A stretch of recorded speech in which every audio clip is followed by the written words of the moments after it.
Yo, Knicks Real Talk. Let's get it. Time for divine shot, KJ events. This real talk's the brand. You understand how we do, my man. I'm on that Friday night Nick shit, dripping in Nick shit. Up in the world, most famous arena with the clip. That's the conglomerate. The Knicks real talk, the real prominent. I'm a bit like the Omicron variants, dominant. Paying homage to the cat in the chat. That's where it's at. Cause I'm hearing that. You don't care for hyperbole, we straight facts. We interact with the mob, the gods. Up in the pod, the squad, the facade. My entourage be on the job, my energy. Feed me tripping in tempo. As they cook my game plan, then my brand for loot and pursuit. Going hard like the New York City gritty committee. Cause that the Knicks we know is pretty, but we all stay giddy. And we embrace the fan base like the late Anthony Mace. We trade the logo when there's space that appear like Squarespace. Staring down on the Chase Bridge, looking at Knicks City drip. The city decks on the court, looking pretty legit. I stay true to the orange and blue. I thought you knew for him a few bars to shine like Star Divine on Mount Mars. Knicks real talk.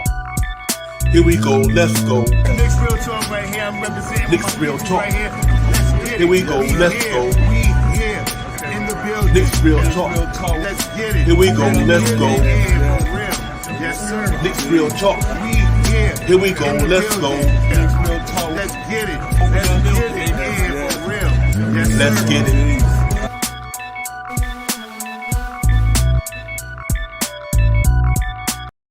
Yo, salute. What's good, everybody? Knicks Real Talk. Let's get it. We in the building, the post-game recap. Divine, Shy Powers, Knicks with a thrilling game in Memphis last night. We're going to get into all that, man. We got some good stuff to talk about, some pros and cons of everything. But first and foremost, let me bring in my partner in crime, man. You know what it is, Shy Powers. What's popping? Salute to you, Divine. Salute to the chat. Let's get it. Yeah, real talk. Salute to the chat. That's where it's at. Thank y'all for coming in tonight, man. We appreciate y'all. JJ, Core, Mega, White Falcon.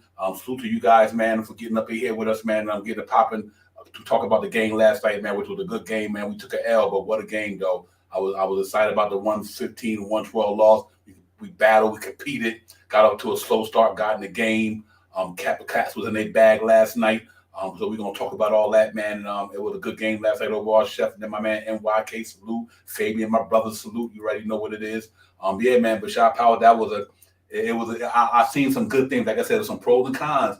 I still like more the pros than the cons. Them boys showed me so hard last night to get down like that in Memphis against the number, a team went to almost to the Western Conference Finals per se. And they came in battle, man. They had an off game for RJ and Mitchell Robinson, and we still went out there and only lost that game by 3. So that was so intriguing to me. So I'm excited about it, and they got me amped, man. That was a good showing by the Knicks last night. Yeah, last night the main thing, like how you call them, the gritty committee, man, they really got down last night. Unfortunately, we suffered the loss. We had a good shot to push it into a double overtime, and maybe we could have took the win. And then, if you really want to get technical, I believe it was some missed calls last night. But I don't want to sound like a homer for the Knicks or anything like that. But that's true. It is true, man. That foul really took away something from us in us winning the game. All could maybe made us a better outing than what we had last night. But in the event, I seen some things last night that that I appreciated. We had some like you said, there was some highs and some lows. So let's get it. Yeah, real talk, man. It was, man. Some pros and cons to the game, like we said, man. But I like what I seen last night, and we got to get into it, man. Them brothers was in the first half. They came out a little, first game of the season. You in Memphis, obviously they hyped as well. My man John Moran started really getting into his bag a little bit, which is understandable. He should be, He home, he in front of his own crowd. They were doing their thing. So, but after the dust settled and everything, and the smoke cleared, and that second half, I thought it was going to be a tale of two halves, even though we went down like 14 or whatever the case may be at halftime. I'm like, this is going to be a tale of two halves. They're going to go into that locker room. Tibbs going to make some adjustments. Then Cat's going to be like, okay, you know what, guys? We got all that, the jitteries out of us now. That we don't play the half. We in this thing for real now. So the season does start. And I think after they came out that locker room in the second half, they realized, like, we here. It's just that we here. We in the season. And I think they started playing real well and showing improvement, man. Cam Reddish, Julius Randle, Jalen Brunson, and iHeart with them dudes last night. Say what you want to say. Them 4 dudes with them dudes last night. They came to play, and that just to me was amazing that we didn't have a good game overall from our whole team, but we had some guys in there that was fighting and scrapping. And I do think that this team gonna be good. So I was pretty excited about last night. Yeah, last night, like you said, there was a tale of two halves, man. And what I noticed last night, Grizzlies really got out on us last night. They started running. They were quick in those first couple of quarters, but as the game got on, we grind, man. We start chipping away at them. At one point, we was down almost 19 points, and we came back to only lose by 3 points. The Grizzlies got tired a little bit, man. As they lost a little bit of their energy, we kept coming at them. We kept battling. We kept competing, and we slowly chipped away back at the lead, and end up at one point in time taking the lead back from them. So what a great game for the Knicks yesterday. Aside from RJ not having a good game, aside from Mitchell Robinson not having a good game, and the host of fouls that we occurred, we still almost eked out the game. And kudos to the Knicks for getting out there and staying motivated all night long. Yeah, real talk, man. Absolutely. It was all good, man. Salute to the chat, man. JJ, White Flock, Keith Turner, salute. Ghetto Intellect, appreciate you getting in here with us and my brother, Core, Mega, and everybody. Yes, sir. Make sure y'all run them up with the thumbs up, like, subscribe, tell a friend. That's what we do. But let's see what's on tap for tonight, man. Then we get back at this conversation, which is beautiful. So we're going to see what's on tap with the Knicks Real Talk family tonight. Then we...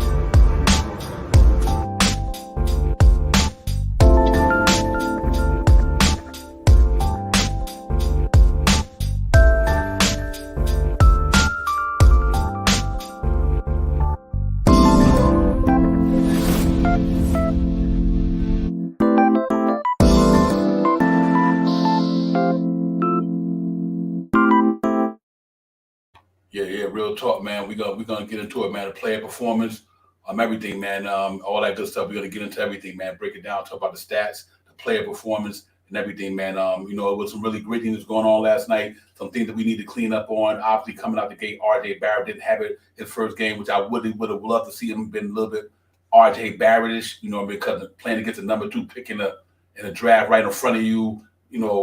Just getting the bag. But it's only one game, though. Let's not get it twisted. RJ Barrett will be averaging 20-something a game this year. I believe that. So, but I would love to see him came out there tonight. The last night, and just, really handle this business, you know what I mean? But he did do some other things, though, that might not show up in the box score. He rebounded the ball real well last night. He had about 3 assists. We're going to get into the stats in a minute. But so I'm really to know that he didn't have his game. Mitchell Robinson didn't have his game because of a little bit of foul trouble last night. But you could imagine if RJ would have been around 17, 18. You could imagine if Mitchell Robinson, obviously iHeart would have had the number that he had, but can you imagine if Mitchell Robinson's defense was on display last night? I think it would have made a huge difference in that game last night. So, but, it is what it is. Things happen, but I'm still excited about the way things went down for sure. And now we just got to see what they're going to do tomorrow night. I know a lot of you cats might be in the building. They got their home opener against Detroit Pistons. So I think you're gonna really see the Garden buzzing tomorrow night. But first of all, overall from this game, it was a good home opener. I like I said, some people don't believe in moral victories, but I do. I like the competitiveness of this team last night. They came out there and really, really in that second half got after it, man. So you can't be mad at that as a Knicks fan. Obviously, even though we wasn't going undefeated, but we did love to have that game.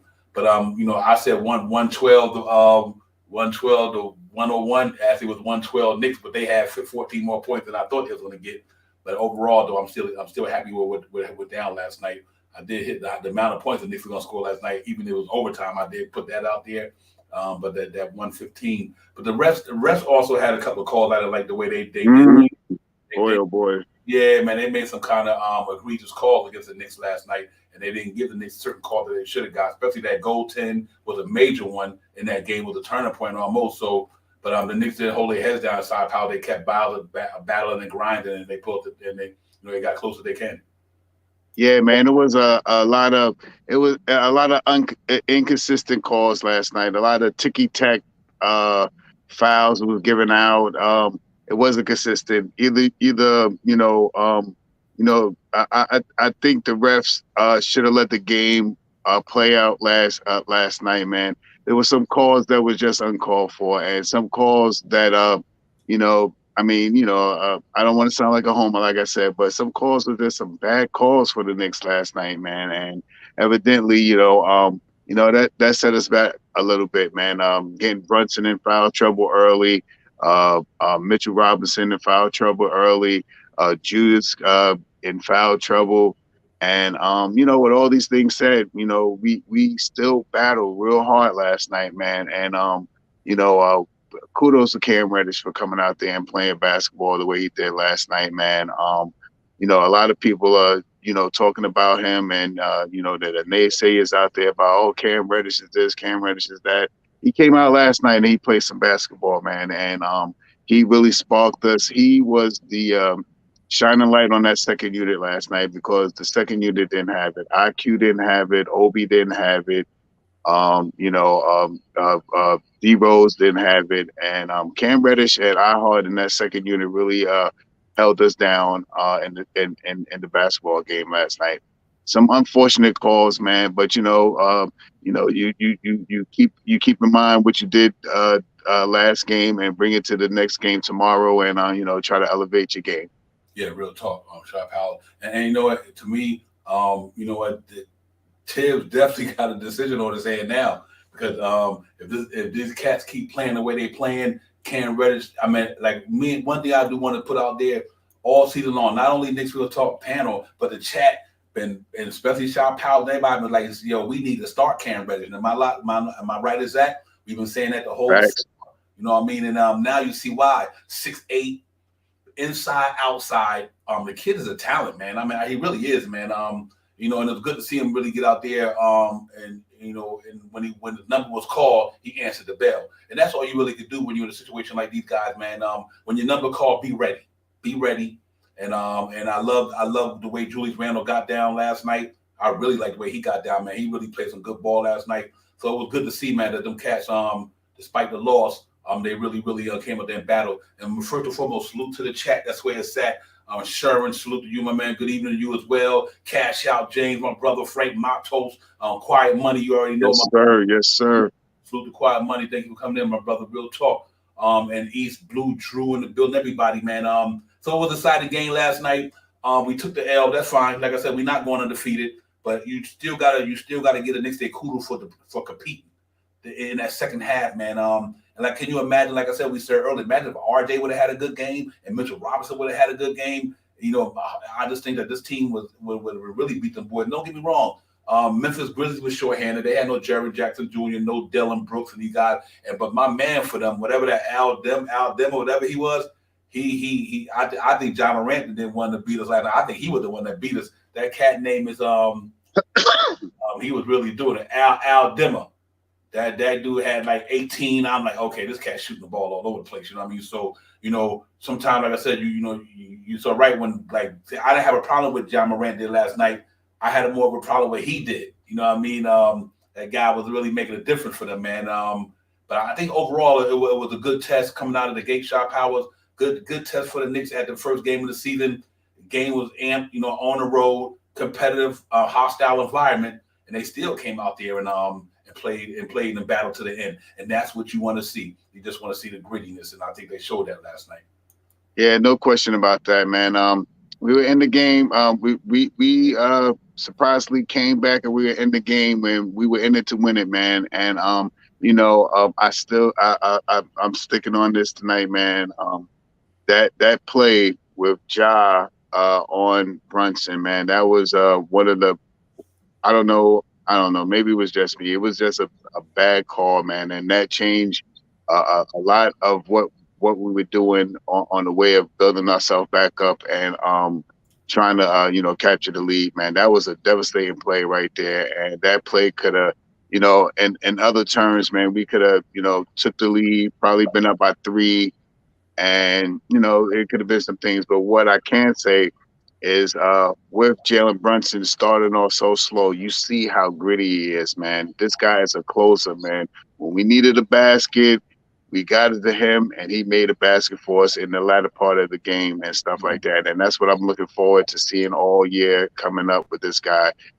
We if we have a lead and we're slacking and we're losing the lead, this guy is one of the guys that you want to look for to get you that big basket or a big pass, man. Last night he was exciting, even though his field goal percentage wasn't the best.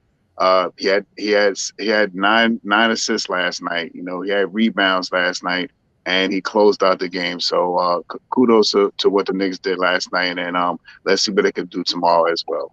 Yeah, real talk, man. So Knicks real talk. Let's get it. Divine, Shop Powers. We in the building with the chat. Salute to everybody in the chat, man. Y'all make sure y'all run them up with the thumbs up. Tell a friend. We in here, man. But overall, you can't be mad, man. You can't be mad at the Knicks fan because the one thing you always want to see is your boys compete. I mean, literally, we about to put up the stats in a minute. Let's go over the numbers real quick. We get into all that. But just to know that these guys went out there, Shop Powers, and they competed their tail off. And that's what we want to see is that and I like what I seen there. And salute to iHeart, man. iHeart music, brother. Words. Yo, that cat was all over the place last night. He definitely was a great sign. And him and Jalen Brunson them were two of the better signs the Knicks made in a long time to me. I mean, I really believe that. I think Nerlens Noel was a good sign if he would have stayed healthy. But I think iHeart and Jalen Brunson is the best sign that the Knicks had in a minute. I mean, these cats fit the mold of this team. They got a point guard they need, and they got a backup center, and that's why you get guys like iHeart. So when Mitchell Robinson had that game like he had last night, this cat could pick up the pieces. This is a deep team. You know what I mean? And I think they're gonna be something to reckon with, man. When RJ get in his bag, it's only one game, so everybody don't get down on RJ. No. I mean, listen, nobody has great games every night. Nobody. I mean, I don't care who you are. You know what I mean? Everybody do to a bag. I just wish that bad game didn't come last night in the opening game of the season against Memphis. But other than that, I'm not worried about RJ whatsoever. RJ will be RJ. He gonna do what he do. I just wish that last night. But see, that's what to me, Shop, I was important about being deep. Because listen, RJ had an off night, but Julius Randle did come and make it happen. You had another talented guy like Cam Reddish and Brunson finally got in his bag. And I think so you can imagine when Quentin Grimes get back. I like the way Tibbs finally let that rotation kind of do what it do last night. And I seen some good things for the Knicks last night. So we can't be mad at too much, man. And just think that hopefully tomorrow when all you cats is in the building, opening game against Detroit, Shaw gonna be up in the building. I hope everybody else, all of y'all get up in there, man, and represent that orange and blue. You know how we do. Y'all go in there and represent that orange and blue tomorrow night, man, and enjoy it, man. We be on at 6:00. Shaw gonna be out on location getting it popping, so you probably hop on the Android or the iPhone, whatever. Holler at your boy, but he gonna be doing what he do, and we get it popping, man. But I'm excited about tomorrow, Detroit, man. Y'all have a world of a time. Next we'll talk. We'll be in the building, and we will get it popping. My man D Nice, long time D Nice 77. What's up, brother? Salute. I'm glad to see your name up here. That means I know you're doing well, man. You all right in life, and you here, and that's a good thing. So salute to D Nice. That's my man, man. He was rolling with Knicks. We'll talk from day one, but D Nice, I'm glad to see you, brother. Appreciate it. But yeah, man. Yeah, we got to work on that, JJ. That perimeter defense, and that's what interested me. Shot Powers is that, man. Do you grind and do you flip Cam Reddish and grind into that starting unit and bring Fournier off the bench? It don't matter. He's gonna get his minutes, but I think. Do you bring one of them two? Because, man, I don't think too many cats on the Knicks can do what Cam Reddish did, what he did last night, the way he played. There ain't too many cats got a lot of skill like him, man. I mean, Derrick Rose, Julius Randle. I think RJ the more. I don't think his skill is better than. I think that cat got skills, man. Cam Reddish got skills. I mean, a lot of cats can do a lot of things, but he one of the better skill players. So I love to see what him and Quentin Grimes are gonna do. I love Evan Fournier, but he can't do what Cam Reddish did last night. He can't affect the game that way. He can't get up and down the floor like him. He can't, he can't play defense like him. To me, this is going to be interesting. It really is, Shop Power. So let's see what Tibbs going to do with this thing, man. Then we get into after you have your, your talk, man. We get into it, but we got to figure out what Tibbs going to do with the thing. Cam Reddish play like this, like here, and what I think we talked about this for a while. If Cam Reddish and Quentin Grimes have an effect on the next season, they definitely in the playoffs. If them two dudes pop, if we said it all for a while now, if Cam Reddish and Quentin Grimes pop, the Knicks is a playoff team, not a play-in, a playoff team. If them two cats pop, Shop Powers. I'm hopeful, man, to see what Cam Reddish can do. The only thing that I'm not hopeful about is to see how Tibbs changes up the rotation, because if Cam continues to play like he is, and Quentin Grimes come in and he starts hitting the shot and stuff like that, that is going to limit some players that been playing, and IQ is going to be one of the guys to maybe take the brunt of what happens. Evan Fournier also will have to take the brunt of what happens. But the way Tom Thibodeau is running this rotation right now, there's plenty minutes for players on the court where he can fit these guys in like he did last night. You've seen some lineups out there last night that you probably wouldn't have seen last year. You've seen some the way Tibbs implemented the rotation last night was for me was a great way of letting people know that Tibbs is a little bit different than, and maybe a little bit different than he was last year. You seen Evan Fournier in there. A lot of the third quarter probably where he majority of where he got his 14 points last night. But you didn't see Evan Fournier much in the fourth quarter. You didn't see D Rose much in the fourth quarter last night and stuff like that. So, a lot of the way we talk about Tibbs and how he ran his rotation last year, I believe this year is going to be a little different. I think that beard is changing him a little bit, man. Them extra 2 or 3 strands across that top of his head and that beard changes his whole perspective of how he's playing these guys this year. Yeah, real talk, man. And to me, I think a lot of that also had to do with the all-season two-shot power. I think the Knicks front office and everybody from Leon rolled down and listen, Tibbs, we gotta do something. We also gotta do some things different. Me and you always say that not only did the players need to show improve this year, he needed to show improve. Just like they worked on this game in the all-season, Tibbs had to work on his game. And I think last night kind of showed Tibbs worked on his game in the all-season. But his game is the way he coached. Players is the way they play. So he worked on his game in the offseason, and it kind of showed dividends for last night, man. And like I said, iHeart played 40 minutes, bro. And I mean, he was giving us what he had. So salute to him, man. Real talk, salute to the tag. Jason is swell, my man. Salute, Jay. I forgot to say salute to my brother Johnny Davis. Johnny, salute to you as well. D-Ross. D-Rob, D-Nice, my man. Quiet Money, everybody in the building. Knicks Real Talk. Let's get it. Divine and Shot Powers. We in here, man. Knicks post-game recap. Last night, 115-112 in Memphis. So let's get into some players and stats, man, before we can get into some highlights and talk about Cam Reddish. Talk about Cam Reddish, the major guys last night. Him, Jalen Brunson, Randle, and iHeart. That's going to be the focus of the show with them dudes right there, man, because them brothers came to play last night. So let's talk about these stats right quick, Shot Powers. And chat. First and foremost, if you look at the numbers last night, obviously, Julius Randle, 35 minutes, 9 for 16 shot powers. He was in his bag, 2 for 6 for 3, 4 for 5 for the charity stripe, 11 rebounds, dog, 6 assists, 2 steals. I mean, he just was getting it. If he wouldn't have fouled out that game, he probably would then, because then they had a triple-double. He had 24 points. He was only forced, in the way he was passing the ball, he could have had a triple-double last night. Although he had a +7, man. His +7 was very, very worth it. I'm happy to see what he did last year. That 24, 11, and 6, that year he had that awesome season, was 24, 11, and 5.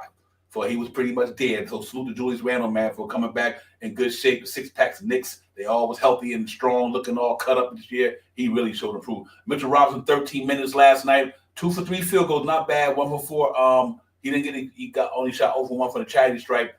2 rebounds. He was in trouble last night. So the foul trouble really hurt Mitchell Robinson. -7, only had 4 points. I don't think you're going to see that much the rest of this year.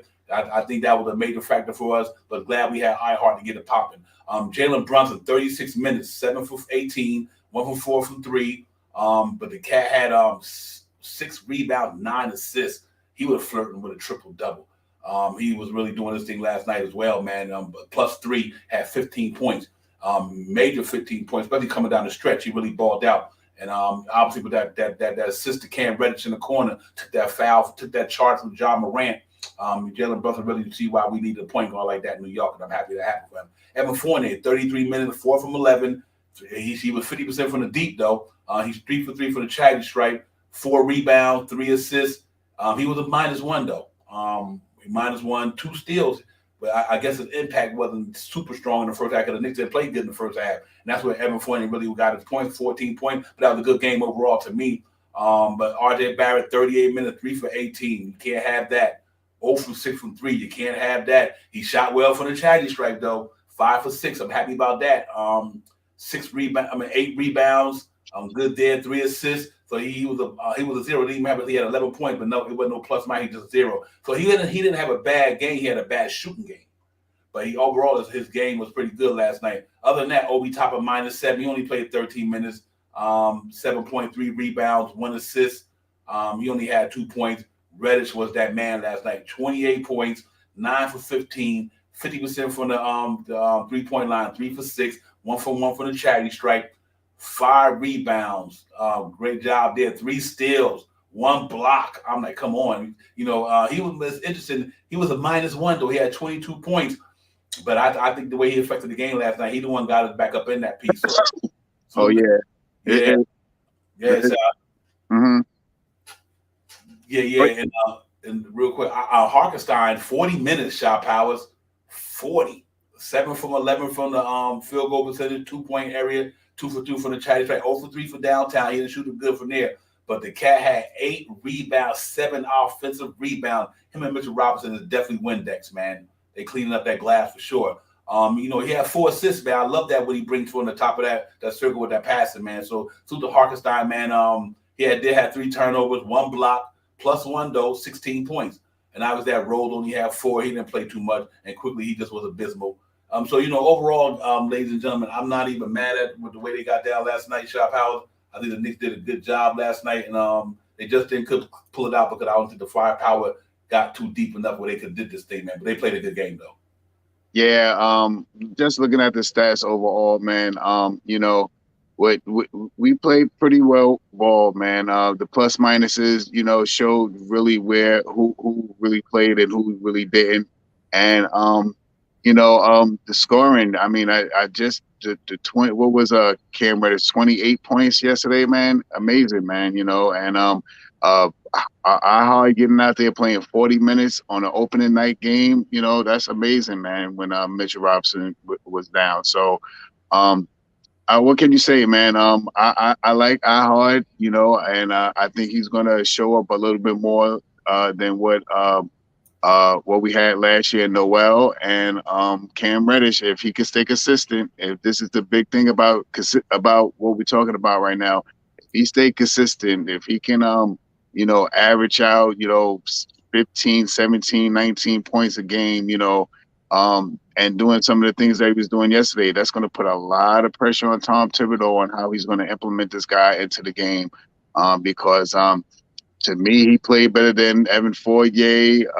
We didn't see Grimes, but he had a impactful game yesterday, man. And did you see it in his face, man? He was ready last night, man. He had that look in his face like he's ready to murder something. And in his interview afterwards, he kind of said some of the same things. He said, like he wants to get out there, he wants to show what he can show what he can do, prove what he's saying, and he did a little bit of that last night, man. And I hope he continue to come forward with a lot of the stuff that he talked about last night, because I can actually see, I was preaching for this whole year, and we may see it, with Brunson, RJ moving back down to the 2 position, Cam Reddish at that 3, Mitchell Robinson and Julius Randle.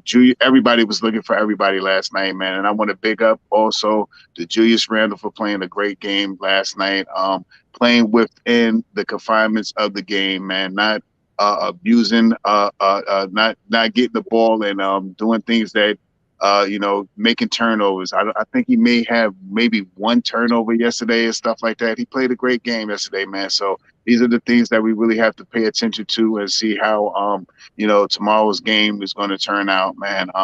I just hope that Cam Reddish can be ready for it. He said he's ready for it. Let's see.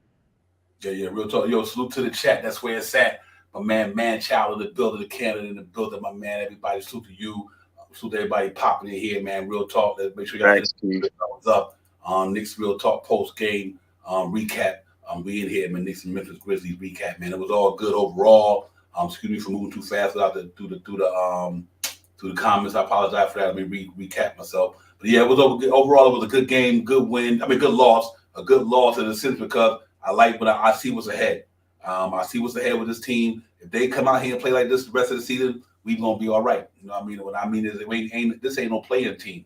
Can you imagine if RJ would have been in his bag last night and Mitchell Robinson? Come on now, this team would have probably put up an easy 120. They was doing it last night, man. It's but I think I'm not worried about RJ like that. I'm not worried about Mitchell Robinson. I'm not worried about Obi. I'm not even worried about Quickly. You can't judge a player by one game. You can't do that. That just don't make sense. You know what I mean? You can't base 82 games off of 81 at one game. RJ 14 and 1 first year, 17 the next year, 20 last year. He's gonna be 20-something this year. So don't I'm not too much worried about RJ whatsoever. I mean that literally. I'm not worried about him. It's just amazing. Him and Mitchell Robinson. I think can you imagine when they all clicking at the same time? I think they're gonna be on. But what I want to do is we're gonna get into some highlights, man, because I got to tell you, man, we just got to look at these cats, appreciate these cats' skill set, and I do mean these cats' skill set because last night, man, these cats are showing me some things, man, and I do think that Cam Reddish, he showed me some things last night. Not only, and what I love about it the most at the end when he hit that three, he looked at John Morant and like, yo, forget all y'all, I'm that dude. That's the desire and grit you want a cat to have. Like this, I'm that dude. Cam Reddish last night when they hit that three, he looked over and cat said, "Yo, I'm that dude. Y'all can't mess with me." And I was so happy to see that. Like I said, you can't take nothing from Memphis Grizzlies being shorthanded the guy that they was out with, but still, man, that dude was in this bag last night. That's the Cam Reddish that I knew coming out of Duke. That I knew that he had that type of skill set, and he showcased it a little bit in Atlanta. But 6'8" with a wingspan like that who can get it inside, outside, and the cat was doing it last night. We're gonna pop into some Cam Reddish highlights. We're gonna do Julius Randle and Jalen Brunson. And iHeart don't have too much, but I wish I could because iHeart made an impact in that game last night. So salute to iHeart Music, man. He had a popping last night. So we're gonna get in the highlights, man. Get into some of these cats, man, and see how they was in their bag last night. Because I really think they did good. They were great last night. We're gonna start off with my man Cam Reddish. Cam Reddish was in the building last night, and I know we ready to see that brother, because he was really doing it. But Shot Powell, let's get into it, man. Let's look at this cat get down, man. He really got down last night, and I'm excited about the brother, man. Real talk. Here we go, man. Cam Reddish. Jamendo.com.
Yeah, real talk, man. That kid definitely is a talent. I don't know. I hope that this cat really good popping, man. Yeah, real talk, man. That kid is a talent right there. I don't know what to say, but that brother got game, his skills, his inside, outside game, his length, his athleticism. He just got, I'm really happy what I seen last night from that young man, Shop Howard. I think the best game I seen Cam Reddish play as a Knick. The cat came out of the shell, got in his bag, and I'm glad that he had an opportunity to show and prove what he could do.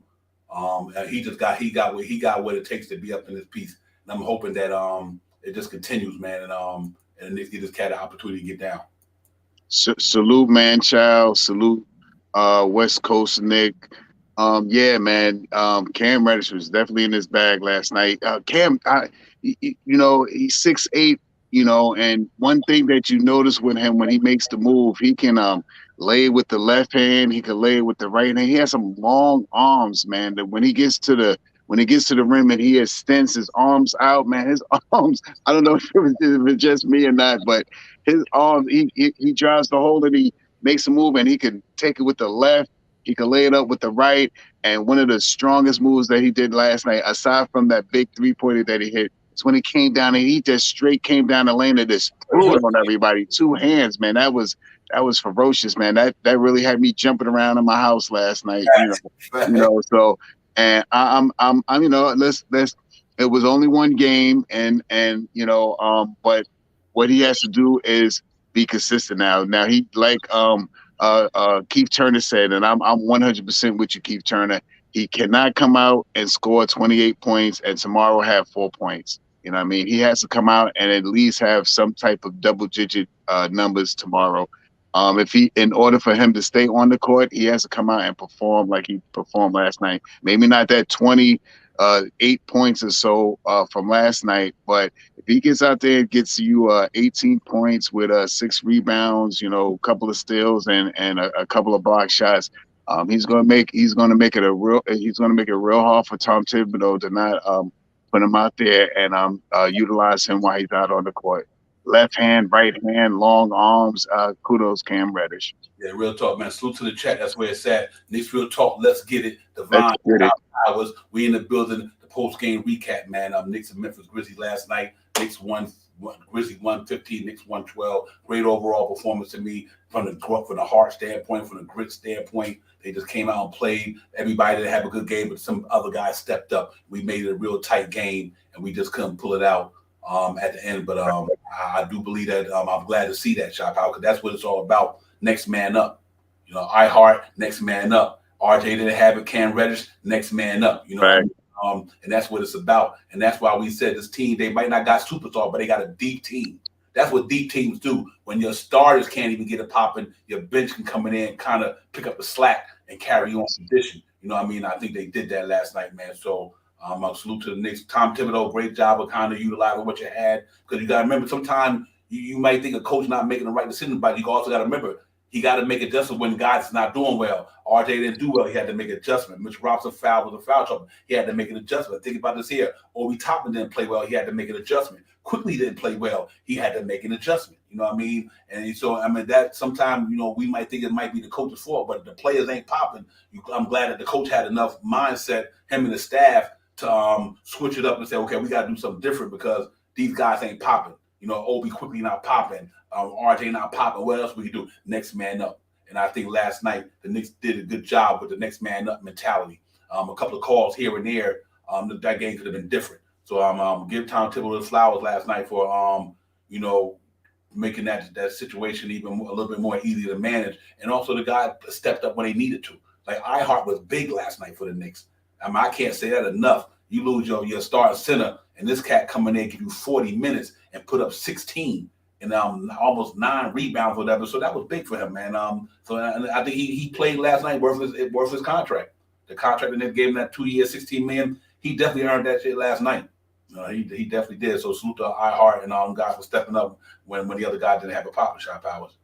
Yeah, no question about that, man. He got out there and he battled. That's one thing he did do. The one thing, if you want to say one thing about him that he has to try to change up is some of those ticky-tack fouls, man. He has to, and once he gets more acclimated, once he plays alongside with these guys a little bit more, I think the team would show, the coaching staff would show him how not to, get those fouls that, he had a couple of fouls last night was just putting his hand in the cookie jar and getting caught. You know what I mean? So salute Allah wise, peace to the gods. You know, yeah, it's just some things that you know, that they'll fix it, that they'll mend it, they'll make it better, and they will I think they'll be a better team, man.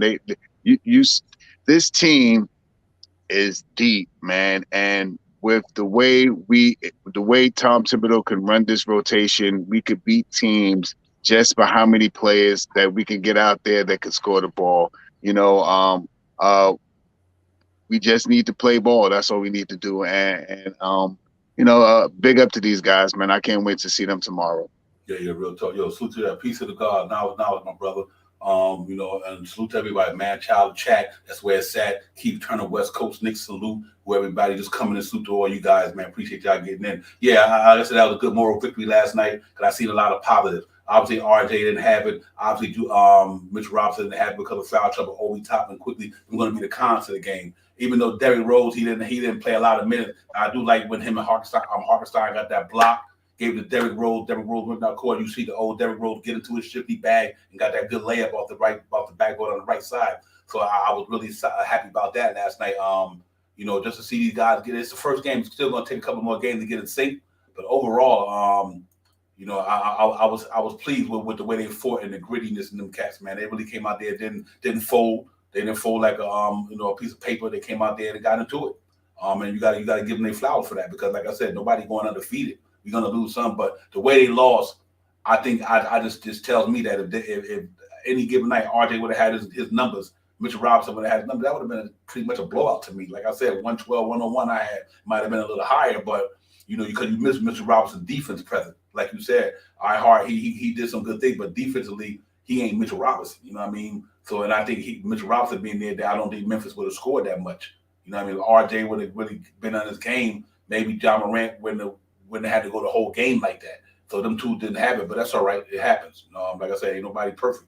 So, you know, we just got to hope that they continue to grind. But the man I want to talk about, let's get into his highlights, man, because this kid was killing it last night.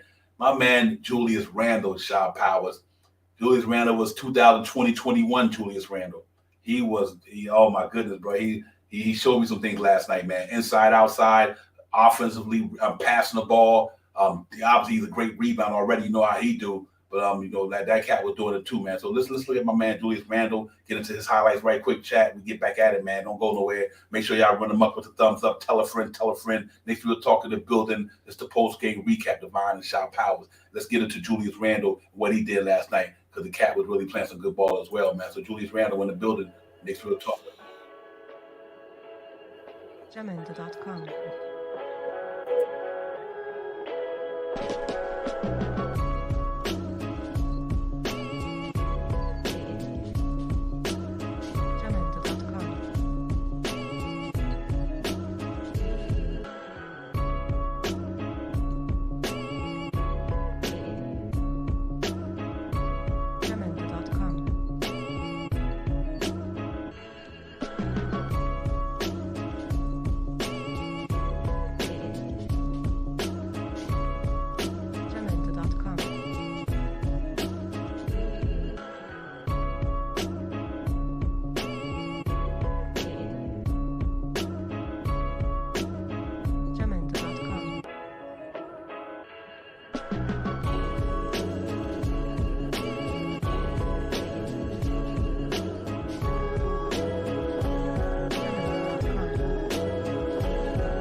Oh, man, to me, last night, ladies and gentlemen, that was a 2000. Jamendo.com. Guys, last night, to me, real talk, man, that was a 2020-21 Julius Randle last night. He played a good all-around game last night, man. So you got to give Julius Randle credit the way he handled himself last night. He came to play. I seen him when even before the game started. He was on the bench sitting down in a deep meditation. He was just focused. Julius Randle, I seen him sitting on the bench, before the game started. He was sitting there, eyes closed, meditating. He was in a deep state of mind, and it showed to prove last night. But the Cat 24, 11, and 6, you can't sneeze at that, man. It was salute to my brother, Soul Finger. What's good, man? All good with you, man. And we'll throw it up there if you want to get in a minute, man. But I was happy about that shot, Power Dre. Great game for Julius Randle last night. One of the big things that I noticed from Julius Randle last night is he looked for everybody. Last year, you didn't see him look too much for Mitchell Robinson. He got assist to Mitchell Robinson last night. Another thing that you didn't see last year that you've seen this year, he helped when guys fall to the floor and gets fouled and stuff. He was there to help them up and, to give them motivation, give them that little tap on the thing or pick them up last night. He did that with RJ Barrett last night. He did with a couple of guys last night. So, he has a different mindset, and he played bully ball last night. He had good shots, and he played within the flow of the game. And if we could get that from Julius Randle this year, we're going to be a problem this year. Once we get everybody, getting together and clicking and stuff like that, Julius Randle played good basketball last night. And he showed that he is our number one guy on the team last night. He really played big ball last night. Even though for him to foul out and stuff like that, he played.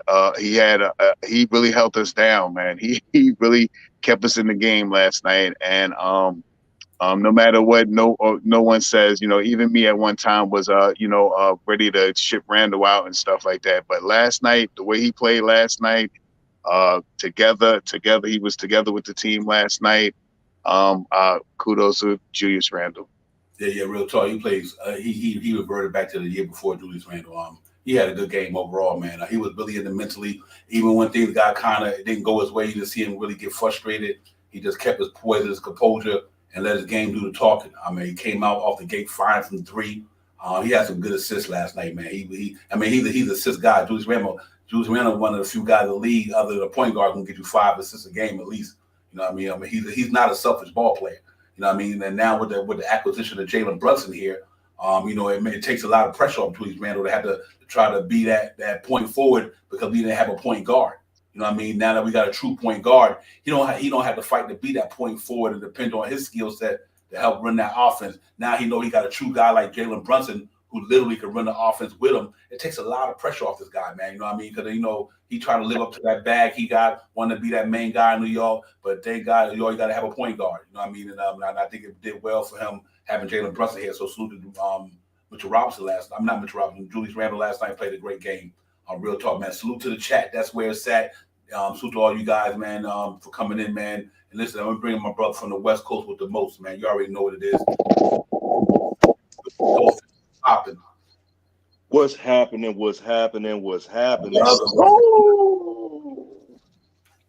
Man, look, man, it's been a long Texas minute since I've been able to chop it up and rock with you cats. Yeah, man, we're glad you're here, brother. Real talk.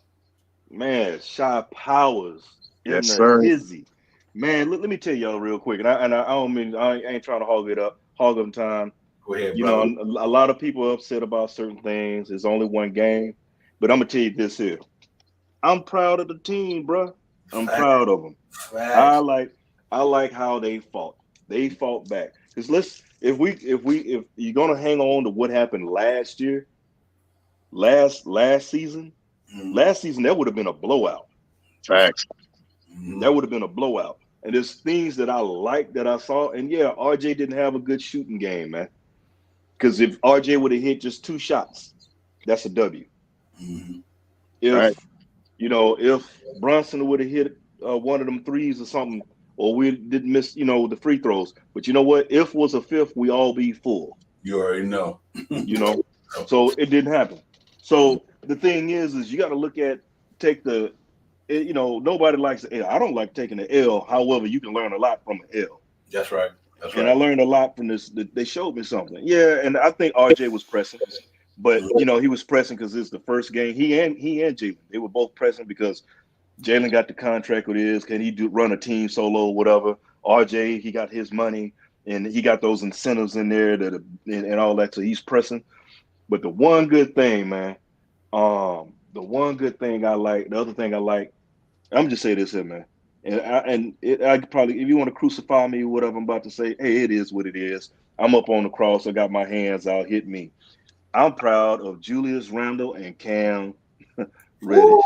Facts, brother. Real talk. Because it got even better for Randle having a point guard and those highlights, that little pocket pass. Come on, man. What? Man, look, it was a beautiful thing to watch. We got work, but you know what? It's one game. We got 81 games to go. Facts. I didn't get a chance to tell you. I said, looking at the first 5 games of the season, I said we're going to either go 4-1 or 3-2, and I'm saying it with my chest. Hey, I'm saying it with my chest and taco meat all out. Saying it with my chest. Yeah, real talk. Hey, so for me, I'm with you on that because like I said, that game was winnable. It was a winnable game. I mean, like I said, we don't want to blame the ref shot power, but that goal to they had to see that. You know what I mean? I don't know if Tom Thibodeau was reluctant more than last year not to use them challenges. You know what I mean? And I don't know if he could have challenged that shot. Are you talking about the block shot? Talking about the block shot, that goal 10, the goal 10 and foul? Yeah. Because even Van Gundy said it right when it happened. That's a foul. Yeah, foul. And goal 10 and foul. But sometimes as we see the refs swallowed the whistle. Mm-hmm. They swallowed that bad boy. They swallowed it so hard it came out the backside, bro. If they would have farted, you would have heard it whistle. That's how bad it was when they swallowed it. So you got to look at all the little nuances in there. I mean, look, Hartenstein played the most. That's the most that man has ever played his whole NBA career. And he granted his 3 wasn't falling, but everything else it was coming along. Yes, we know Hartenstein's not a great defender, but you know what? He's in a right spot to get right. Yeah. Now, I do feel that Sims should have got some burn to spell both Hartenstein and Mitch to prolong their gameplay, but that's just me. But I've just that's my observation. And I'm not saying everything's roses or whatever, but I'm in a better place because it was a really good game for us. I'm not jumping out. Look, I'm not in New York, so I can't jump off the Brooklyn Bridge. So I'm out here in San Diego. I ain't about to jump off the Coronado Bridge. See what I'm saying? So I like what I saw. And if they play like they did Friday night, that's a W, bro. Yeah. If we continue to fight and play like that, it's going to be a long season for anybody to play this team. I'm not being a homer. I'm just looking at it. We do need people to get, work on the game. I was looking for IQ to pick it up from where he left it off last season. IQ, Obi were MIA. They're just me. It's no hate, but we need to do better. But like I said, I don't mean to be long-winded, man. I don't mean to come on rock. I'm just, as you know, I'm excited. Man, vent. I feel you, vent. I'm excited about it. I do like some things that I saw as things I didn't like. But I'm looking at more of the positive than the negative. We can be negative all day, man. Why be negative about it? Look at something for a change. Let's be a little positive. We need work. We know that. Yeah, real talk. I think the best is yet to come. Shot powers. Mm-hmm. Great point. And I just want to shout out my man Fabian Williams. Salute, yes, brother. Yes, sir. Yeah, but shot powers. I've seen a lot of good things last night. Some pros and cons to everything. Nobody perfect. That was like the brother said, was a hit for the fifth. We all messed up hypothetically. But I did see some good things. There's some things, like I said, RJ not going to play like that the rest of the season. I mean, we can't take one game and think that the earth is like about to crash or whatever. Nah, it's one game. It happens. No, not LeBron James, not Giannis, not KD, not Kyrie. Nobody had the 82 game, but they don't have a bad game. That happens. Exactly. It's one game. It's one game. Let's stop the press. It's one game. The NBA season isn't a one-game season. That's right. I mean, if that's the factor, man. I mean, come on, man. We just pump the brakes. We're gonna be all right. Yeah. And my man Keith Turner, I'm with you because I've never been one to bash. I'm not a player basher like that. We got certain players on the squad that people just love to beat up on and everything, whatever. And I'm mainly talking like how it was with Randle. I'm not an Obi Hive. I'm not a Randle Hive. But I'm proud of Randle, man. I'm really happy for that man, the way he got out there and he showed you that them numbers, because some people say, oh, he put up empty stats. Them was some heavy stats. Them solid. He was flirting with a triple-double. Yeah. Or as my man Wise would tell you, the man is a walking flirting with a triple-double all the time. All the time. Yeah, real talk. And listen, let's get into Jalen Brunson and shop how you can get in here right after the video and give me your thoughts on this, man. But listen, let's look at Jalen Brunson last night because his second half of the game was pretty efficient, man. Yes, sir. I like the way he really did his thing, man. So you got to get that cat his flowers last night. So here we go, man. Let's get into Jalen Brunson right quick and see what this brother did for the Knicks last night because he really did his thing. We'll bring Tim and all that good stuff, man. Here go Jalen Brunson.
Bang! Sorry about that. Ooh, Lord, that man.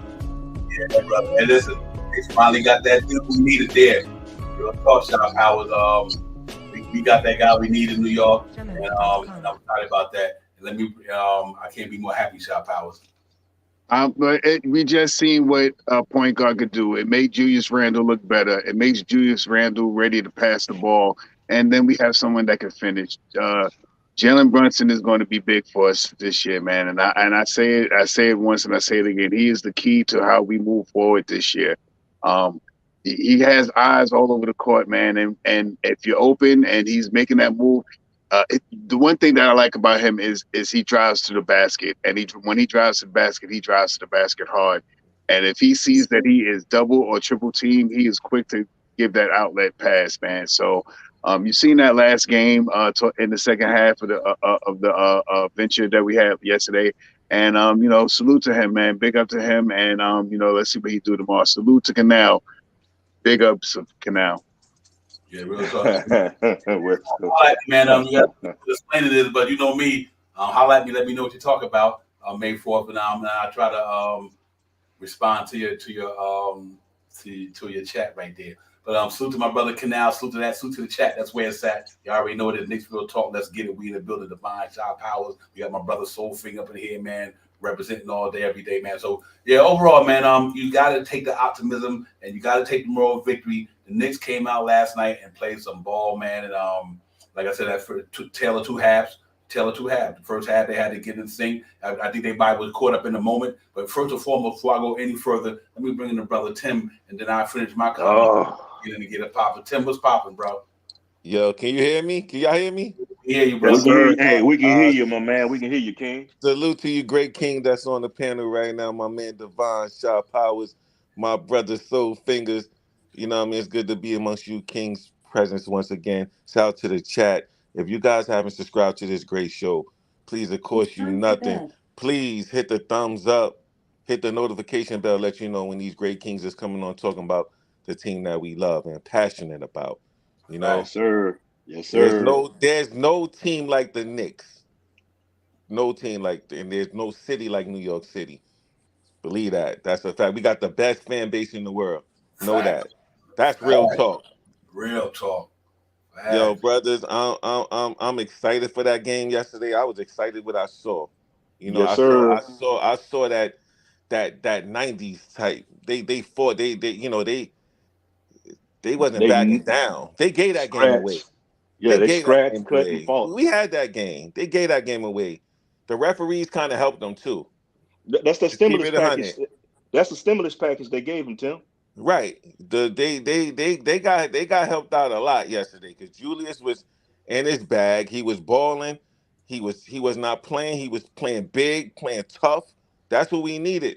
You know what I'm saying? Brunson was playing tough. Cam Red, the squad was playing tough. Tough. Yeah, That's man. what I like to see. Gritty, bring that 90s feel back. You know what I'm saying? They wasn't trying to be too fancy. They was actually out there balling, rebounding, scrapping, even Hartenstein scrapping. You know what I'm saying? Like that if the Knicks could continue to play defense like that, like they was playing, it's gonna be like Soulfinger just said, it's gonna be hard. A lot of teams gonna be for a rude awakening this year. I'm telling you. You know, because at the end of the day, it's like, you know, too many fouls. Too many fouls. Mitch got to stay out of foul trouble. Julius, Yeah. we gonna need all hands on deck. You know what I'm saying? We gonna need all hands on deck. Brunson miss those kind of shots. That's not gonna happen this time. Yeah.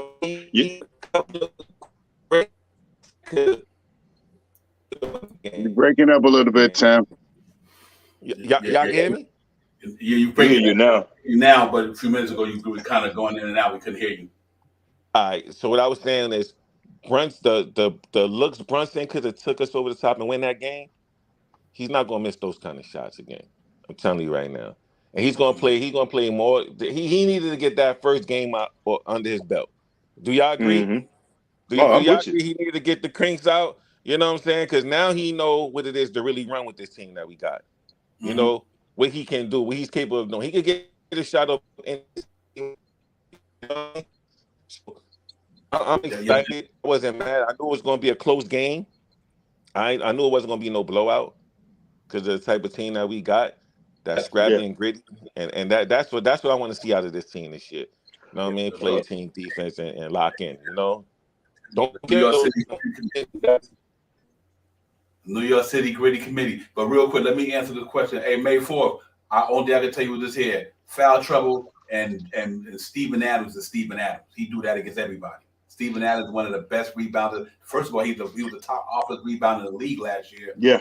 I'm not going to hold Mitchell Robinson's feet to the fire because of one game. You're going up against one of the strongest cats in the NBA, if not the strongest cat in the NBA. He's been known as the word is he's the strongest cat in the NBA. It's right. I mean, Robinson ain't the creme de la creme, but Steven Adams is a savvy veteran, been around with James Harden, OKC, with all them cats, man. So Durant and them cats. So it happens, but Mitchell Robinson was in foul trouble last night. Well, nothing you can do about that. So I hope we don't hold it. I hope we don't hold the feet to the fire for one game. But I give you that for the night. He definitely didn't earn the $15 million last night because the situation he was dealing with. The guy Steven Adams just a beast. He lived to fight another day. Well, Devon, his fouls were kind of a two-pronged thing. Yeah, he's trying to body up Adams. But the other thing is, you looking at him, Mitch was getting a lot of his fouls coming off on help defense. Mm-hmm. Yeah. He got a lot of them like that. And then the other thing is, I was talking to my man, me and Alawaz were talking right before the show, and he pointed out something, look at, and it goes back to certain things. Certain calls came at certain times on certain people. You did? Facts. Mm-hmm. That's right. And you look at three key players that had foul issues: Mitch, Jalen, Randle, and Julius. Mm-hmm. So you kind of look at that because some of those calls, I'm like, come on, man. If you break wind around certain cats on the court, they will foul. Come on, man. Yep. But it happens. It happens. I know that. You gotta, officiating is the way it is. Don't cry about it, be about it. So, but again, last season squad, would have got mollywopped and ran out the court, ran out the stadium. This squad shows some fight, man. So it's real promising, man. Yeah, It's real promising. Yes, Again, though, and I am pleasantly pleased. I'm not going, like I said, I ain't ready to jump off any bridges. I'm out here in San Diego, so I ain't ready to jump off the Coronado Bridge. I ain't ready to do that. I ain't ready to climb the top of Petco Park and jump head first into home plate. I ain't ready to do that. Yeah. Hey, real quick, Tim and Shop Powers, and let me let Shop Powers get in. You know what, Shop Powers, for me, even though Quickly had a bad game, Obi had a bad game, Robinson had a bad game, RJ had a bad game, and they still wasn't there competing. They only lost that by 3 points. And I think because like we always say, this team is a deep team. They're a deep team. And we got to remember, guys, Quickly been in the league 3 years. I mean, these guys, this is one game. Quickly averaged 11 a game last year, the year before he averaged 11 a game. RJ averaged 14, 17, and 20. Do y'all really think RJ Barrett going to wind up having the seat he had because of last night? I don't think so. I just don't think so, Shop Howard. Everybody do to have a bad game. We all human, you know what I mean? And and things happen like that. So I'm gonna brush RJ's game off. I'm gonna brush Mitchell Robinson foul trouble out. I'm gonna brush off Obi Toppin. We seen what Obi Toppin do. We know what Quickly can do when they on. And I do think Tim got a problem on his hand with all these people he got there, Shop Howard. But I think that this just is a glitch in the matrix for one game. But I guarantee you, after what I seen last night, I'm with Soul Finger, like we were saying. This team is going to shock a lot of people. They're a deep team. They might not got the best superstars in the league. They don't got no superstars, but their team is a good. Like Brooklyn last night. I mean, Brooklyn had KD, Kyrie, Ben Simmons, and don't get me wrong, I ain't sleeping on New Orleans now. Them cats went in there and gave them boys the business in Brooklyn. So anybody can get their butt spanked on any given night if things don't go right. But I do think this team going to make it happen. I think you're going to see Obi Toppin tomorrow night. Watch Quickly an Obi Toppin game tomorrow. Watch RJ's game tomorrow. Watch. And we know, like Keith Turner said earlier, and I forgot to put it out there, Shop Howard. We always know that. Like RJ Barrett is a slow starter. He always been a slow starter. He always come out the gate slow. But look where he ended up once the season over. So let's hope that he can kind of not go through that this year, that for a long length of time, Shop Howard. But I'm not worried about the Knicks though. Yeah, it's there's time and positioning. We're gonna have certain guys that step up some nights, and we're gonna have certain guys that need to be picked up some nights. And last night, RJ didn't have a good game, but what we did have was Cam Reddish come in picking him up. So and we just gotta just stay here and just be patient. It's only one game. I believe tomorrow's game is going to be another shootout tomorrow. I believe that we're going to see RJ really perform in the Garden tomorrow, and I think we're also going to see Mitchell Robinson perform in the Garden tomorrow. Mm-hmm. I just got to say, Cam. Oh, Cam. Right. The sad part is the Knicks lose one game. RJ Barrett have one game in opening night, and everybody want him traded. And you know what I'm saying? These salty Knicks fans, they want him out of New York City. I'm glad he had that bad game. Facts. I'm glad he had that bad game. Because this is going to show us what type of player he really is. This is going to show him the type of player he is. He's going to come back. And now he's going to take his game to a whole nother level. He's not going to have that same repeat like he had the last game. It's not happening. He's going to come out more aggressive. He's going to play with more passion. And one thing, he's hitting his free throws. Yeah, he only missed one last night. He only missed one. He's hitting free throws, something that he's not that he wasn't doing the last couple of years. You know what I'm saying? And that's to his advantage. So I'm excited to see what he's about to do this year. I'm glad he had that game that, he didn't get off. John Morant, people like John Morant had the best of him. It's going to happen. John Morant is a superstar. RJ Barrett is trying to get to that level. You know what I'm saying? So you can't expect him to do everything. You know what I'm saying? But at the end of the day, he needed to get a punch in the face. That's what I call him. He got punched. He got hit in the face. You know what I'm saying? But he didn't fall. Yeah, you know what I'm saying? Yeah, he didn't get knocked out. You know what I'm saying? He stood tall, and at the end of the day, he's going to take the team still rallied and held them down. and he still gave himself a chance to win the game.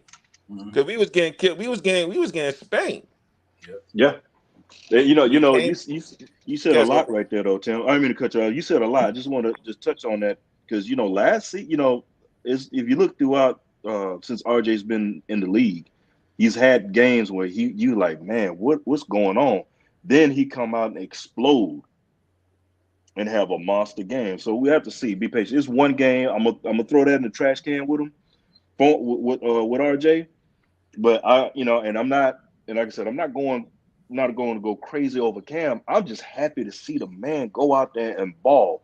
All that gift, that physical talent that we've been seeing, to see that cat come down there, all silky smooth, silky slim, and way he was cutting through the lane like a hot knife with butter.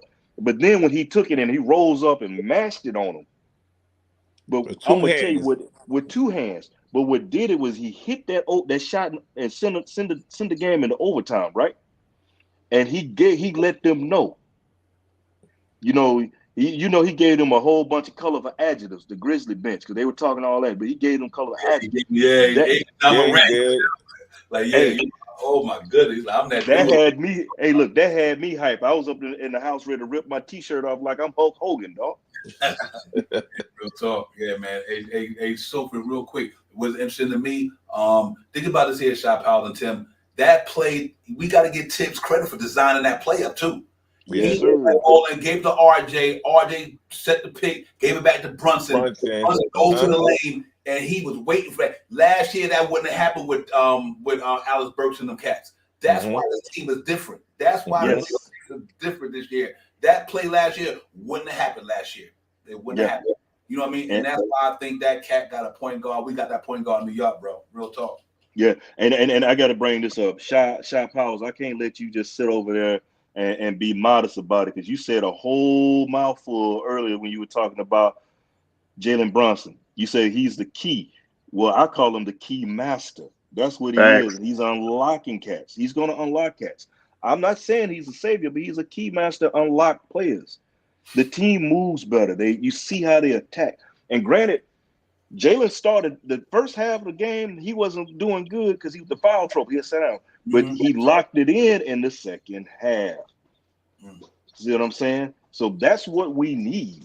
That's what we need. So I'm pleasantly pleased, or as the old folk will say, I'm pleased as punch. That's how I feel about the team. It was all right. I went to bed. It was an L, but it was an L that I had a smile. But you felt good about it, right? Me yes, too. Sir.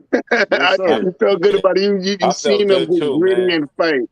Word. They fought. They fought, man. They didn't give up, man. They had that game, man. They gave that. We was up. We came back and took the lead. We had the lead. Facts. You know what I'm saying? We just gave it. We just gave it to them. You know what I'm saying? The momentum just shifted. You know what I'm saying? It's okay. And it happened when Julius went out. So when he went out, you could just feel the momentum slip a little bit. That's what, and you felt it. Yeah, you felt it. You because when he got that, he was cooking. He was cooking. Yeah, he was. And you saw how he was man. He was like a man down in the paint. He was in the let's real quick. I'm gonna shut up. I don't want to keep. I ain't trying to hog it, man. But I'm a little excited now. Hey, look, I ain't rock with you brothers in a minute. Like I said, a long Texas minute. So let me just shoot this out real quick. I don't gush and whatever over players, but I like how Randle played last night, man. Yeah, man. Because last season we saw Randle just sitting out shooting threes and taking this shot and that. Having JB, the key master, on the squad with him, helped him move to better position, so he got in there. But when you see him in the mid-range and down in the paint, going hard in the paint, like I said, like Walker Flocka going hard in the paint, when he go hard in the paint like that, people say Randle don't run. Well, Randle, you showed clips of him, highlights of him running. So the thing is, he had a solid overall game. One turnover. Come on, man. He played a damn good game yesterday. Man, yeah. And his leadership, and for Tibbs to trust Cam to go out there and play his game. Last year, Tibbs wouldn't have been like that. The coach Tibbs last year wouldn't have not let Cam go out there and did what he did yesterday. You know what I'm saying? But last night, and he went out there and he proved to the world, he proved to the league, like, listen, I am that player. You know what I'm saying? Like, Yeah, if I get an opportunity, this is what you're going to see. You know what I'm saying? This is what you're definitely. going to see.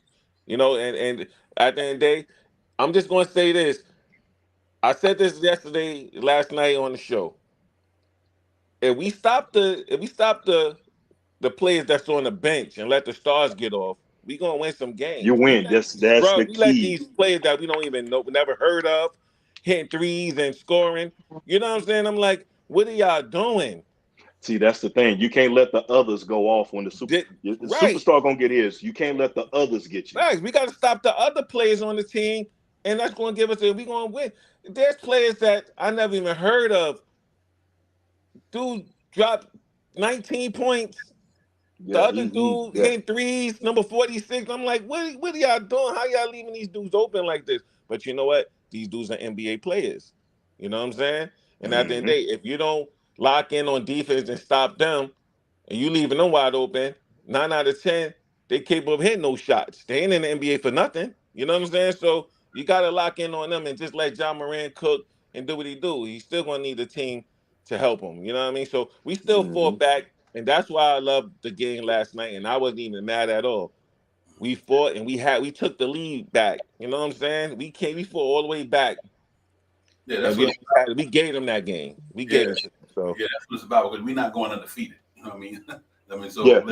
you know what I mean. And what I'm happy about is here, we got a deep team. We might, like I said, we might not got superstar. We got a deep team.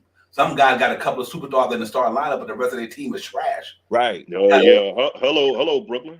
Yeah, right. Exactly. We got a deep squad, man, and I think that's showed and proved last night when RJ didn't have it popping. Cam stepped up, like I said. When Mitchell Robinson didn't make it happen because of foul trouble, Hartenstein stepped up. You know what I mean? So I just think that overall, even when Jalen Brunson had a bad first half, but he had enough minutes where what's his name? Derrick Rose come in and spell some minutes, and Derrick Rose and him and Hartenstein had a pop in the minutes. So I mean, you overall, Shot Power, you got to kind of be as to me satisfied with what happened last night. Because like I said, we ain't going undefeated. I still think this team is a 45-win team easy. Because man, real talk. Yeah, of course. I feel you. We just gotta, get our foot wet. Last night was a game to dip our toe in last night. Tomorrow we're gonna have to put our whole foot in at the Garden. I'm big on this year. The Knicks representing in the Garden this year. The Knicks want to make it to this playoff play-in team. They got to take care of home business. And tomorrow is when they got to put their whole foot in it. And they really got to do what they got to do tomorrow. We see some things yesterday, some ups and downs like we've been talking about and stuff like that. But the one thing that we did see is the fight from the Knicks last night, man. We seen them fight last night. And if we could see them do that the majority of this year, fighting the way they played last night, I have no problems of seeing what the team could come up with, because Tom Thibodeau this year, his rotations is going to be the key, is going to be what we need to help Jalen Brunson unlock those keys and get these guys going the way they need to be going. Salute to Pudge Nice.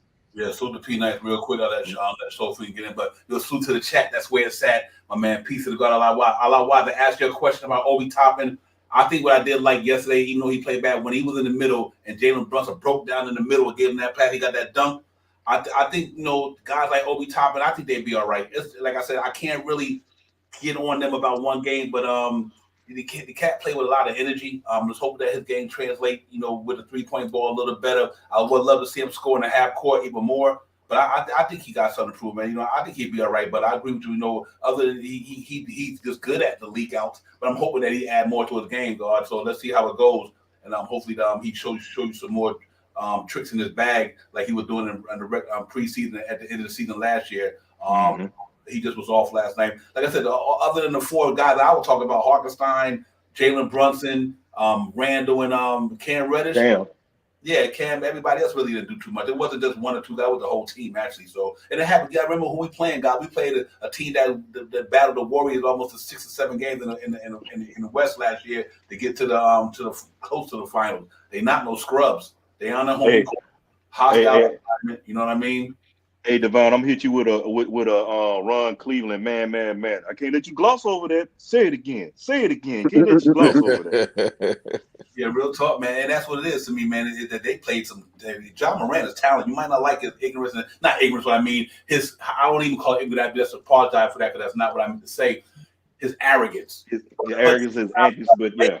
Sometimes you got to play with that. Hey, listen. You know what I think arrogance could be to it? It could be confidence. Mm-hmm. The dude is a confident dude. He's like, yo, I'm going to get mine. If you can't stop me, then I'm going to give you the business. I think that's what basketball is about. You know, you either give me the business and I give you the business. But I don't got no mind with trash talk and all that. That's the old school NBA to me. You know, hey, listen, man. If you put it up, you ain't got to shut up. If you could put it up, you ain't got to shut up. You know what I mean? If you can't put it up, then shut up. And I'm not mad at John Moran for that, you know, because he got to energize. That's what he do to make his game good. But overall, he had 6 turnovers last night. You know, I think Jalen Brunson, he was only he was a +1. Jalen Brunson was a +3. You know what I mean? So it's not like he dominated. I think that guy Al Demma was the one killed us last night. Right. No, that's who got us. Right. Man, look. They they said it was raining. It was a thunderstorm. Man, the way unknown players. Yeah. One was a rookie and one's a second-year player. Al Demma was second year. And those cats can shoot. They were like snipers, bro. That's what I'm saying. Eliminate their shots, right? And it's a whole different game, man. Scoring, that's a win. That's we win that game. Yeah. Salute G-Man. Salute Francisco and salute E. Gibson up in the chat. Thank you for coming in. Salute to the chat. That's where it's at. I got Soul Finger. I got Tim. Me and Shop Powell in the building. Knicks will talk post-game recap. We in the building with the family, man. We talking Knicks last night. Moral victories, I'm taking that. I like what I seen last night, and no doubt in my mind, this team, when they all clicking all cylinders, the Knicks is going to be a tough out against anybody. You can book that. That's fact. Tough out, bro. Listen, we did this without R.J. Barrett and Mitchell Robinson, without Obi Toppin, without Quickly, without much of Derrick Rose. I mean, listen, man, them cat, and then like I said, Tim got to figure something out because you cannot tell Cam Reddish he can't get his minutes. We gonna keep playing like this here. That dude is a skilled brother, man. I mean, he is, to me, other than Derrick Rose, I think he's the most skilled Nick. I think Derrick Rose, I think physically talented and gifted and skilled. You're right. He's a really skilled dude, man. I mean, what he was doing last night, you ain't seen too many Knicks do that. Put that ball on the floor, especially that baseline head fake in the corner. Yes. Last night. I'm like, 6'8" with a long wingspan. He got a 7.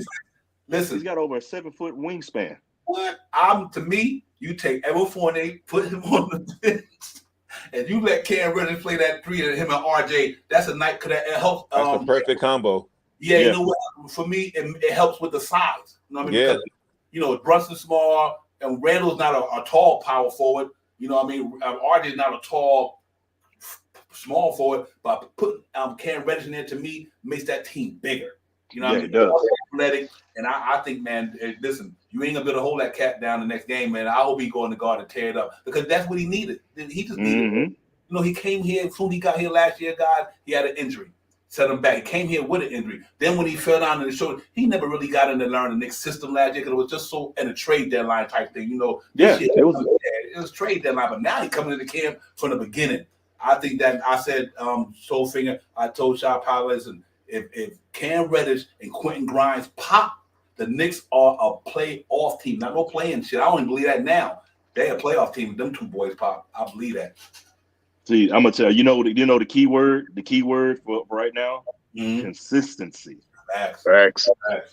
That's the key word, consistency. Because you know if Cam comes, and this is the other thing. If Cam continues to, like I said, if was a fifth, we all be full. Yes, sir. But if Cam continue to play like this, he making it hard on Tibbs because you know Tibbs is an 8 to 9 rotation kind of cat, right? That means you're gonna have to open it up to 10. You're gonna go 10-man because you still got Grimes who's mended on the bench.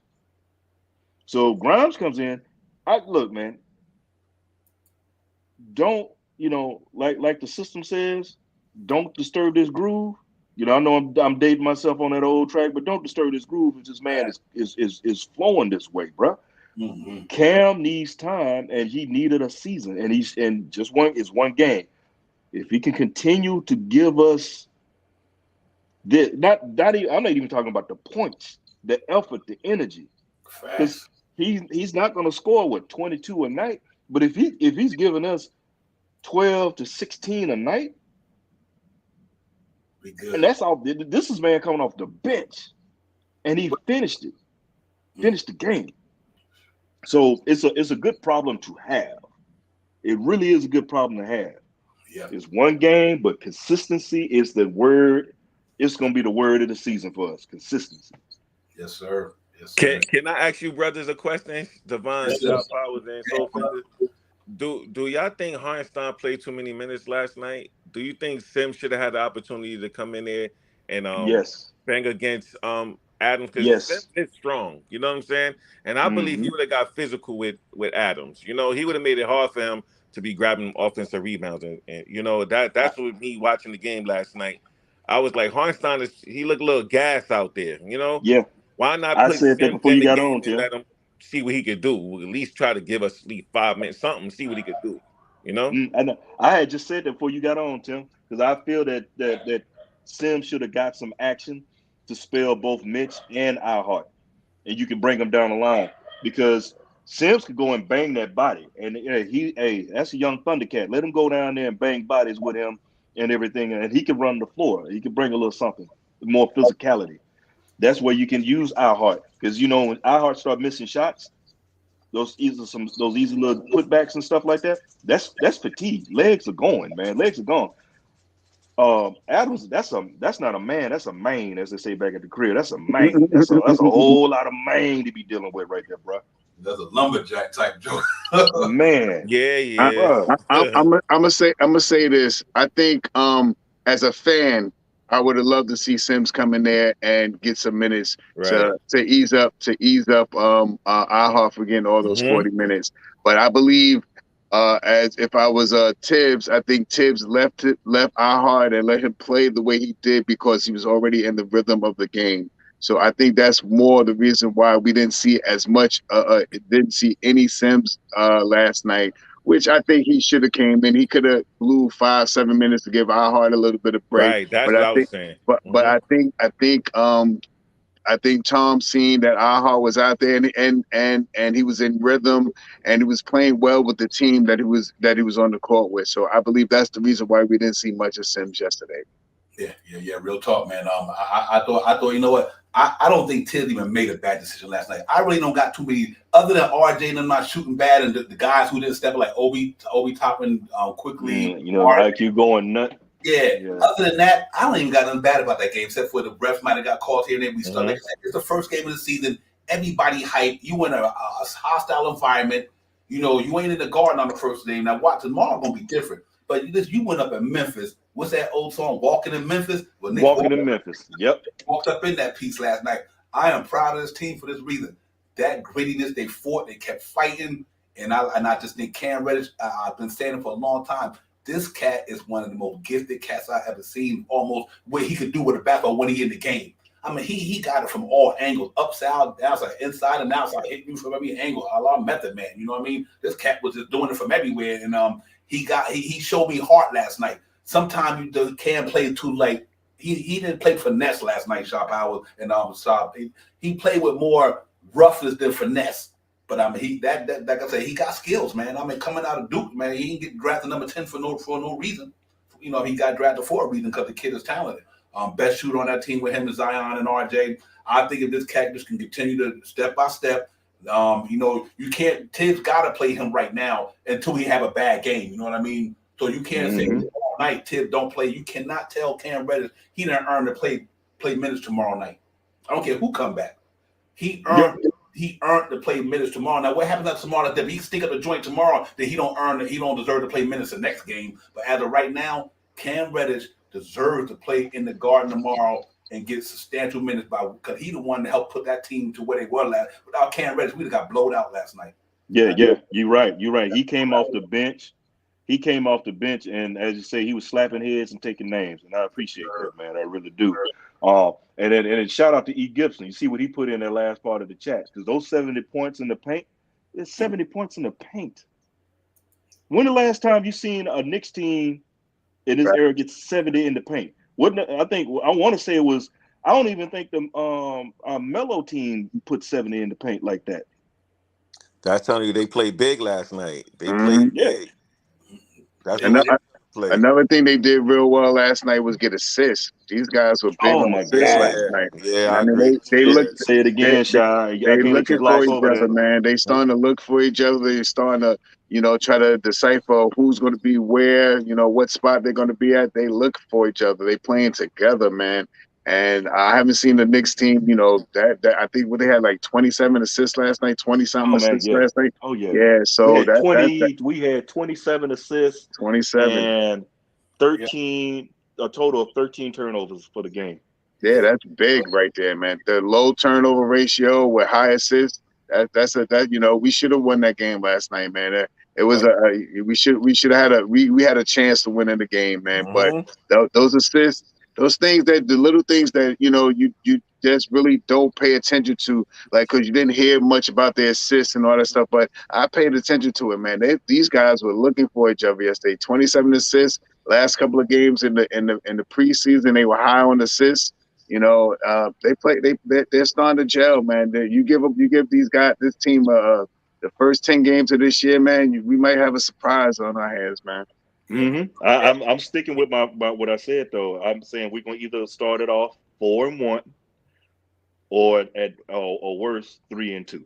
Mm-hmm. I agree. That's the way I see it. That's the way I see it. Because you know what, like you said, you Cats brought it up. The Grizzlies pushed Golden State to the limit. yeah, man.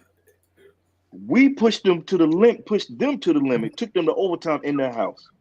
And let's be honest, national media was looking at. They had the clown shoes on. They had the whole clown outfit on because they were ready. They had the jokes and all that ready, saying that the Knicks. Oh, here come the Knicks. They're gonna stink it up. But you notice national media don't want to talk about when we play good and we do things like that. Thanks. And again, and they show highlights. They of course they're not going to show that iHeart pass behind the head pass to Obi for the flush. Of course, they don't want to show that pass Randle made to JB. Of course, they don't want to show Cam coming down cooking. They want to do it, but they'll show more. And it's Ja. I understand he's a superstar, but come on, man. We not scrubs over here. We ain't old Vienna sausages over here, dog. Yeah, and you know what? Let me let Tim get in. Hey, Tim, before you get in, you know what's crazy about them points in the paint? You know what? That was iHeart last night. Julius Randle and Jalen Brunson. Jalen Yeah. Brunson, he gets points in the paint. You know what I mean? And could you imagine RJ when he was on last night playing bully ball? We scored almost 90 points in the paint last night because that's where he get a majority of his points from as well. So that's why I love the acquisition of Jalen Brunson, man. He get down in that lane.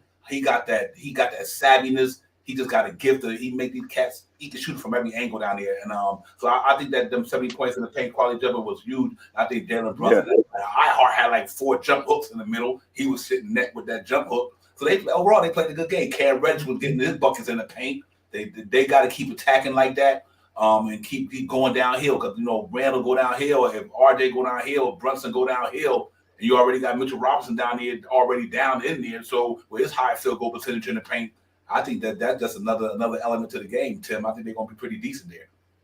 Yeah, I think so too. Let me just say this: watching Hartenstein game last night, to me, I think he's better off starting and Mitch coming off the bench. I think Mitch would be better off playing with that second unit and bring that energy with that second unit. And Hartenstein will, I think he brings the energy right off the gate. You know what I'm saying, with the starters and with his energy. I know a lot of people might not agree with me on that, but I just think just watching him yesterday, I think he brings a different dimension on the court. And he's looking like a starter to me. The way he can score, the way he's out there hustling on the boards and diving on the floor, that energy he brings, if to add him to that starting unit, that will help us get off faster. You know what I'm saying? Not Yeah. knocking Mitch. We know Mitch just got the contract, the bag, but I think Mitch will play better with Derrick Rose and Obi and them, and that second unit will go. You know what I'm saying? It's just something to think about. I know everybody have their own opinion, but I just think watching him last night play, I think he fits good with he'll fit better with the first unit. I, And Mitch coming off the bench. I agree with you to a standpoint, Tim, on that from an offensive standpoint, but we would get killed on the defense. You know what I mean? 'Cause I just don't think Randall's not a great defender. I think Fournier is not a great defender. Brunson's not a great defender. RJ is trying to be there. So I do agree with you from an offensive standpoint. I think they get it popping, but I think defensively we get killed. I just think if we won't. Hartenstein, I think Shaw Powell said the best. Sometimes you get them ticky-tack fouls, and I'm scared that he don't got enough. The one thing about Mitchell Robinson, man, I think what goes unnoticed about this kid, he changes the game down there, man. You know, them cats ain't coming down there like that on him. You know, I mean, that's the only thing. But other than that, I agree with you on the offense standpoint. He can stretch the floor. He can pass the ball. You're 100% right, man. He brings a different energy. But I think Mitchell Robinson, man, that kid is. I mean, that's the reason why they gave him 15 and gave my man $8 million in a sense. But I agree with you on that standpoint. From the offense standpoint, Hartenstein, he showed me something last night, bro. That was a good signing right there, Tim. I think Tim and Jalen Brunson, to me, is one. I think the Knicks had a pretty much an A signing in free agency this year. They picked up pieces that they needed, not that they wanted. They picked up pieces that they needed, Shaw Powell and Tim. I think going to they needed Jalen Brunson. They needed Hartenstein to back up Mitchell Robinson. You know what I mean? And he cheaper than Noel was. You know, yeah. So I'm happy about that. Overall, but yeah, Tim, I don't have a problem with it. I'm just hoping not because of him and Mitch. I think because the four guys that's playing with them, they not defense minded, and I think teams are running amok on us defensively. Because we got like Jalen Brunson plays defense, but he's not a on the ball defense. Obviously, before that, I tell you. So but it's not a bad problem to have. But I agree with you. I would love to see it though. That's what I would love to see. Just to see. That's what I was saying. I mean, seeing them last night. It looked good, you know what I'm saying? Because he was in the game with them. So it looked, I was like, wow, he fit right in with them. You know what I'm saying? So he didn't miss a beat. You right about that. They didn't miss a beat, what Mitch went out. So we just had a couple of lapses on help out defense. That's what we didn't do a lot yesterday. We didn't help out on the defense, so we let them get a lot of open shots, which they shouldn't have got, and that's what cost us the game, But just watching him last night play and playing gas, he played 40 minutes. You know what I'm saying? Like, that's outrageous for first game, and he's out there, and he gave it his all out there. He kept us in the game, too. If he wasn't them little floaters and him just hustling and helping with the rebounding, we wouldn't even been close to that game. You know what I'm saying? Yeah. So I mean, iHeart was trying to become the go to float with those little floaters, man. It looked sweet, right? Then it looked good it was, in his hands. Oh man, it's money, everything. He was and he's like, all right, the three ain't falling. Hold on, and change the game. But he's a really intelligent player, and the thing is, he's been moved around a lot. But you know what? A lot of times that happens to some players. They get moved around and they don't find their right home. You know what I'm saying? I think I like iHeart because I watched him with the Clippers, man, and he was getting busy when he did get in. Zubac, he does his thing, but iHeart, nothing to sleep on. I don't think with the right coaching and development, you could have a really good player in iHeart, But it's like I said, it was a loss. Again, I'm gonna repeat it. It was a loss, but it's one of the times where you could sit there and have an actual smile and be like, man, they fought hard. That's all I had. It was a good loss because you learned a lot from that. There's a lot to. It's still so much to unpack from last night. It's a beautiful thing to watch, man. It's the energy. And then real quick to say this about iHeart and Mitch. It changes the teams up because now the teams got to figure out how you got to switch the whole dynamic when they're on the floor. Yep. iHeart spreads the floor now because you got because everything that you wanted, that a lot of fans wanted in Miles Turner, you actually have iHeart is Miles Turner without the defense, but I think he's a better 3-point shooter. Even though he missed his shots last night, he brought more to the game than Miles Turner. Crucify me now, blow me up, but I agree. I'm gonna stand on that because the man, the passes the man makes, the energy he brings, and if you leave him open, he gonna punish you. He'll mess around and punish you with a three. Yep. You don't have to hit a lot, but if he can hit that one at that right time, he hits that one at that right time. That's a whole. That man, look, You got to change your game plan when he's out there, and the man runs the floor. He hustles. That's energy. That's what the team need, and I like it. I like what it is. What's going on? Hey, let me. Hey, and Tim, and see, that's why Tim, that thing, that dynamic you were talking about with him starting. Why I like about him starting with the Knicks, man. If iHeart pull them boys out the 3-point line, Jalen Brunson, RJ. This is what I'm saying. This is what I'm talking about, right? They can go down here. That's what I'm saying. You know, right. See, he's not clogging up the paint. Now you're giving them opportunity to attack the basket and get up open look shots. You know what I'm saying? That with Mitch in the middle, he's gonna, people could lock in on the players. You know what I'm saying? Yeah. Wait, you can't, because he could stretch. You got to double him. Yeah. And he could pass. He's a good passer. So you got to watch that with him. And Mitch, I think he's better with the second unit, because at the end of the day, he'd be in better position with Derrick Rose and come running the show with Obi and Lob City and the defense that second unit would bring. Oh man, it'll be scary. I'm telling you. You can switch it up. We deep on so many levels, man. We deep at every position. It's scary. Yeah, that's why I like about it though, because I think what's a good thing about it, he can take Mitch out early if need be, and then still roll with the first unit for a minute. You know what I mean? But he literally could say, "Okay, I'm gonna take Mitch out. Let him get a breather. Let iHeart play 2 or 3 minutes with that starting unit too." So I do like the way he's trying to do this thing, man. And it's interesting. I think they're a deep team, Shop Powell. I think they can go a lot of directions. I'm hoping Tibbs just open up his bag like he did the first game in the preseason. Open up and expand the roster, mix and match. If you got one guy who's a mismatch against that other team, let him play. If he got a problem, let him play. You know what I mean? And I think that's the way he got to do it, because you cannot tell me you would last year you could have took Cam Reddish out for Evan Fournier or anybody last night. Now last year it might have been different. I don't think Tim realized he couldn't do that last night. There's no way in the world you could have took Cam Reddish out that game last night. I don't care who your star is.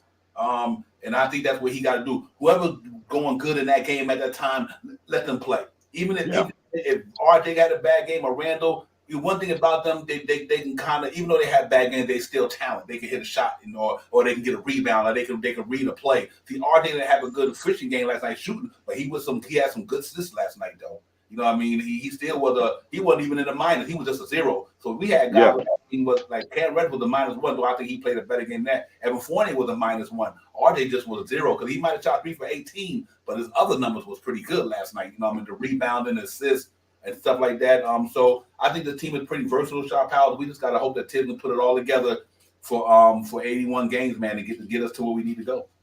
Yeah, it just gonna take a little bit of time, man. Once get in there and rock, Shy. Get in there and rock. Yeah, go ahead. No, I was telling you, get in there and rock. I've been waiting for you. Nothing super duper. I like hearing y'all guys as parts of the game, man, because I just think right now, we just need some time to get together, man. These guys are really going to play some good basketball together, man. And the one thing that I do know at the center position, we got 18 fouls to give. You know what I mean? So if the next game, if Mitchell Robinson is not playing well, if iHeart get out there get a couple of ticky tack fouls, I believe the next game we will probably see a couple of minutes in there for Sims. So that's one of the positions that I'm really big on this year. I think the center position is on lock. You know what I mean? And I believe that with the 3 guys that we have are interchangeable, can do some of the similar things, and they're all semi-athletic. So I'm happy to see our big men really come out there and really play. Big ups to iHeart last night, man. He had a very big game tonight, man. And he helped us out as much as he could, man. Falling on the floor, knocking the balls free. He got a couple of, like I said, I've been paying attention to him since he's been on the Knicks, man. He does get some fouls that you just be like, man, you should have got that one. But in time, I think he'll be under Tom Thibodeau. I think he'll change that around a little bit, learn how to be a little bit, use his verticality a little bit more, jumping up and down, and started using his hands as much. So in time, I think this team, I think that center position is going to be just fine. I agree. They should have kept. They say keep feet in the hot hand. They should have kept riding Cam. You know, they should have kept riding him because he was cooking. You know what I'm saying? When he cool off, all right, then you can stop. But keep feeding him. You know what I'm saying? Don't take the don't switch the formula. Don't switch the formula. You know what I'm saying? Yeah. If it's brewing and it's working, stick with it. You know what I'm saying? And Tibbs kind of went away from that, which I didn't like. You know what I'm saying? Yeah. He should have kept feeding him because they couldn't stop him on the court. You know what I'm saying? He was shocking everybody. All the Knicks fans was in awe last night, looking on their TV screen like, what am I watching? What am I witnessing right now? You know what I'm saying? And we knew he could become the player that we know he could become because he's on our team. But if he get the opportunity, it's Tibbs. Tibbs couldn't trust him. You know what I'm saying? But you got to trust him. This is why he's out to play for a bag. He need a contract. He playing for his contract right now. Yeah, that's right. It's not the Knicks is for other teams. So right now he's auditioning. You know what I'm saying? So why not for our team to help us? And he looked good. I just felt like they should have kept feeding him. But I'm gonna just say this one thing before I pass it. Somebody's gonna be disappointed on that bench. Somebody's gonna lose somebody's gonna lose some minutes. Somebody ain't gonna be in no playing time. Because if Bron's come back and he's cooking, somebody's not gonna get no minute. And Cam is playing the way he's playing, somebody's not gonna be getting no playing time. I don't know if it's Quickly, Rose, somebody not gonna get no playing time. For real. If they keep playing the way they playing, I'm telling you right now, Grimes come back and he's cooking, and Cam is continuing to play the way he's playing. Somebody gonna end up not getting no playing time and gonna want to get traded. That's just my opinion. Yeah, you're right. I just want to say, hey, I just want to give May 4th shout out on what he was saying about Hartenstein picks, because he said some really good picks. You know, when you're breaking down some of the game, he said some solid picks, man. And it was the one setup that he set a pick. And rolled, and then Randle he set the pick for Jalen and rolled, and then Randle wound up rolling. It was like a double roll, and Jalen made that nice pass to Randle in the paint.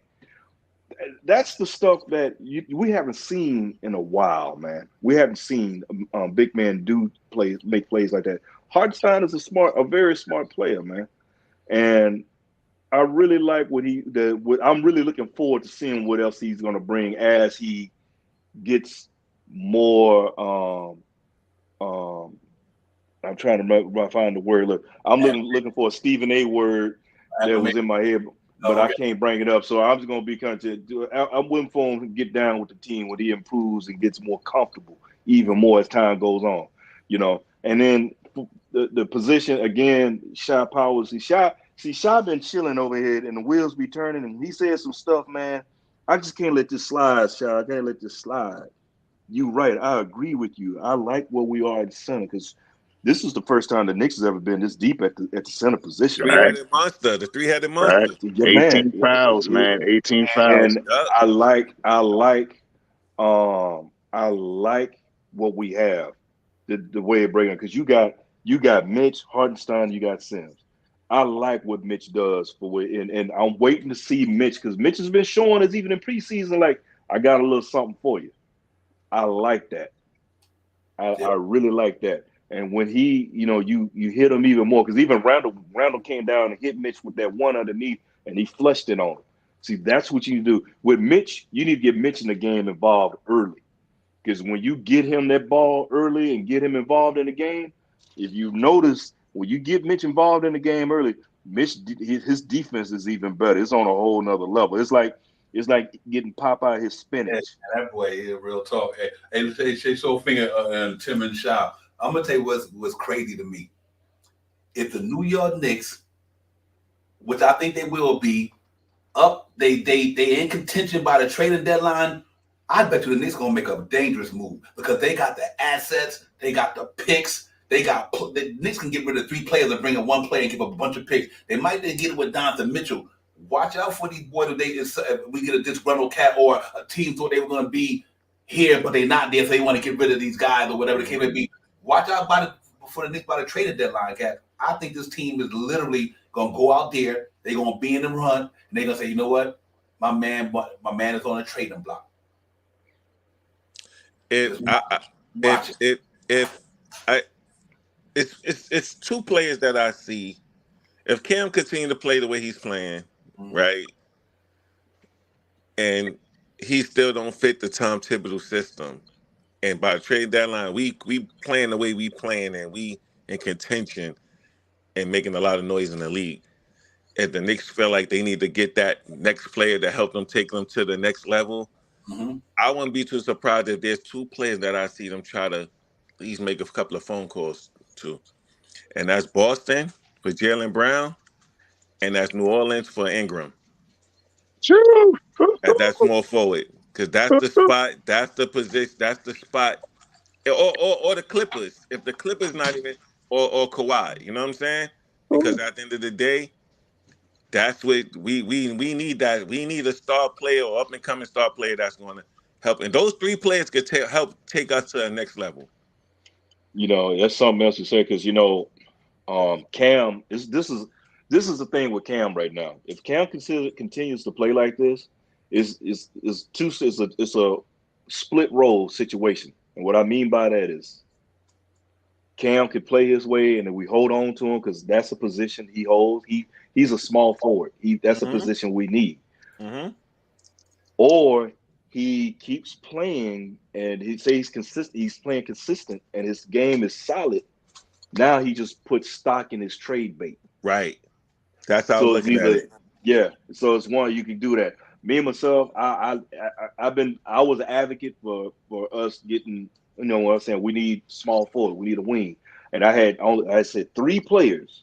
Me and my man Wise talked about it. I talked with Ron Cleveland, and we talked about it, and I said three players. I said I want to see either Kelly Olynyk, because we're on small forward. People, we don't need him. Robert Covington, we don't need him. Or Cam Reddish. One of those three, because we needed a small forward that could play. And I know Robert Covington at that time, he was like, he don't do this, but the defense, the way he plays. But I was looking at Cam because of the age, the youth we have on our team. He fits right in. And if you can get him and that talent, Atlanta wasn't using him. That talent, you grow it, you nurture it, you see what you got, and it pops, bruh. It could be something else. Yeah. I'm gonna tell you something real quick. I'm gonna tell you something right now. New Orleans gonna be a problem. Book that. They gonna be a problem, bro. Yeah. They got athleticism. They got length. They got skilled players. Trey Murphy the third. They got my man that cat who played last year. They got Alvarado. That team, yeah. They're gonna be calling an avocado, but that little undrafted point guard. Yeah, I think Zion stay healthy. Him and Brandon Ingram with CJ McCollum is a problem. That's a nice big three. I like that. I like them getting CJ McCollum because CJ needed to be out of Portland a while ago, and I wouldn't have had a problem if we would have wound up with CJ. Yeah. Only knock on CJ was he had injuries. He had a lot of injuries, but when he played the way he plays, and they put that team. They if Zion can stay healthy, that's the thing. That's a big if. That's a big fifth. Or if was a bag of weed, we'd be high. Salute to Obi-Wan in the chat. Thank you for coming in. The one thing I'm hoping for this year, like this is the audition for the team this year.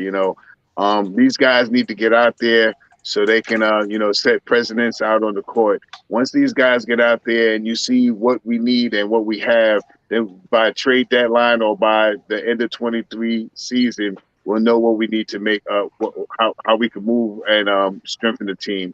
Right now, these guys got to really get out here and play some basketball, And if Cam Reddish, is looking for a big contract, he needs to play some ball right now. Stay consistent, stay healthy, and stay on the court. My big thing right now is, let these guys play this season out. If there's something at the trade deadline where we can make a swing 2 or 3 of our young players and 2 or 3 of some draft picks or something like that to make the team better, I'm wholeheartedly with it. But if not, if we wait to the end of the 23 season after we make it to the playoffs or something like that and see where we at then I think that might be more intriguing to see what we could pick up in the off season than to make a big trade at the trade deadline. Yeah. You know what? I like a Canal. Ever for one day, Derrick Rose them for Westbrook for 1 year. That practice, brother. He a dog. He a dog. He got the attitude to get here. You know, you had him coming up and tell him, oh my God, bro. It's a wrap. So I like that about myself. But I do think that this thing literally might happen. If the Knicks is there, then listen, what they gonna do with all the picks? If you go in the next season, I think I guess what I say this here. Depends how the East is shaking out. Let's say a couple of teams that's higher than us happen to have a problem, Right? whether injury or whatever. And you got a chance to strike iron now, and knowing that okay, if we get this dude, them two teams ain't going away because they injured or whatever the case may be. I think if it don't affect what they can do moving forward. I just think that that's why they wanted to get Donovan Mitchell. You know what I mean? They were looking for that next dude, and they could do the Donovan Mitchell thing at the trading deadline. You know what I mean? It might not be Donovan Mitchell, I'm saying, but they can make that same noise at the trading deadline, and they bring in a player like Mitchell if he's available. So I think we got to watch out for that. I think I got a feeling that because we didn't get what we wanted in the off season. That don't mean they won't strike by the trading deadline or when the buyout market come when cats come up on buyout contract. Right, buyout time. Right. If we talking about much, I don't think it's gonna be a problem with Obi. None of them. I like what we got. Let me get me wrong now. I think the Knicks would do this if they think that they got a chance to get a player of Donovan Mitchell's caliber at the trading deadline. And find a way to get rid of because we are really, let's say we get rid of 3 or 4 players or 3 players. That open up mad roster spots. You know what I mean? If let's say Evan Fournier or somebody, I think when Quentin Grimes come back, it's gonna be different in New York. I think when that cat come back, Shaw Powers telling y'all, I think when he get back, it's gonna be interesting because listen, it's never no knock on Fournier with me. I just think that because of Quentin Grimes, I think that makes that spot kind of, you know what I mean? His defense. His tenacity, what he can do, he can shoot the ball like Evan Fournier. Houston 2.0. So we got to see what the Knicks gonna do, man. Let's hope that this season go the right way, everybody, and we get to that trading deadline. The Knicks sitting pretty. That we might feel like the team is that good, we won't do nothing. But if we get to that trading deadline, and something out there is available, and it's gonna happen, you know how cats get in there, and somebody gonna be free, and Nick's gonna say, "Listen, I'll give you 3 picks. I'll give you this guy. I'll give you this guy. I want that guy because that guy going to put us in a contending mode." Watch the Knicks roll. That's because they was trying to do it already. They tried to get Donovan Mitchell to make this team better. It just didn't happen. So I still think they on that same plane. And I just think it might happen. Shaw Powers and everybody before that time comes though. Quick question, fellas. If the Knicks don't do nothing this year, if they don't at the trading deadline, they don't make no trades or whatever. In order for us to get rid of Obi Toppins and a quickly at the draft, I really could see, Obi's the fan favorite. We know that, right? But there's something about this. I can't pronounce his name. Why? But I can't. Oh yeah. I know you're talking about the 7-footer who Knicks got the draft. The Knicks got the draft picks. They got the players. And if we can find a way to get this guy to New York City playing in Madison Square Garden. Yeah. Yeah, he's oh my God. He's a different type. That's a whole different animal breed. right there, man. He's a whole totally different animal. That is a true unicorn. Oh my, he is the true 7'4" with a handle. With a jump shot, I watched his highlights. I was in awe, like, oh my God. But you saw he and Scoot went at it. They went at it, and see, that's now. This is the thing, fellas. And I want to just throw this out to you. This is the draft. Besides the not this draft before the draft, the draft before this last one. This draft's supposed to be deeper than the one with all the. When Obi and all of them came out, that was supposed to be a deep draft, correct? This draft here is like the draft. This is supposed to go back to like the LeBron and the Carmelo type draft because it's supposed to be that deep.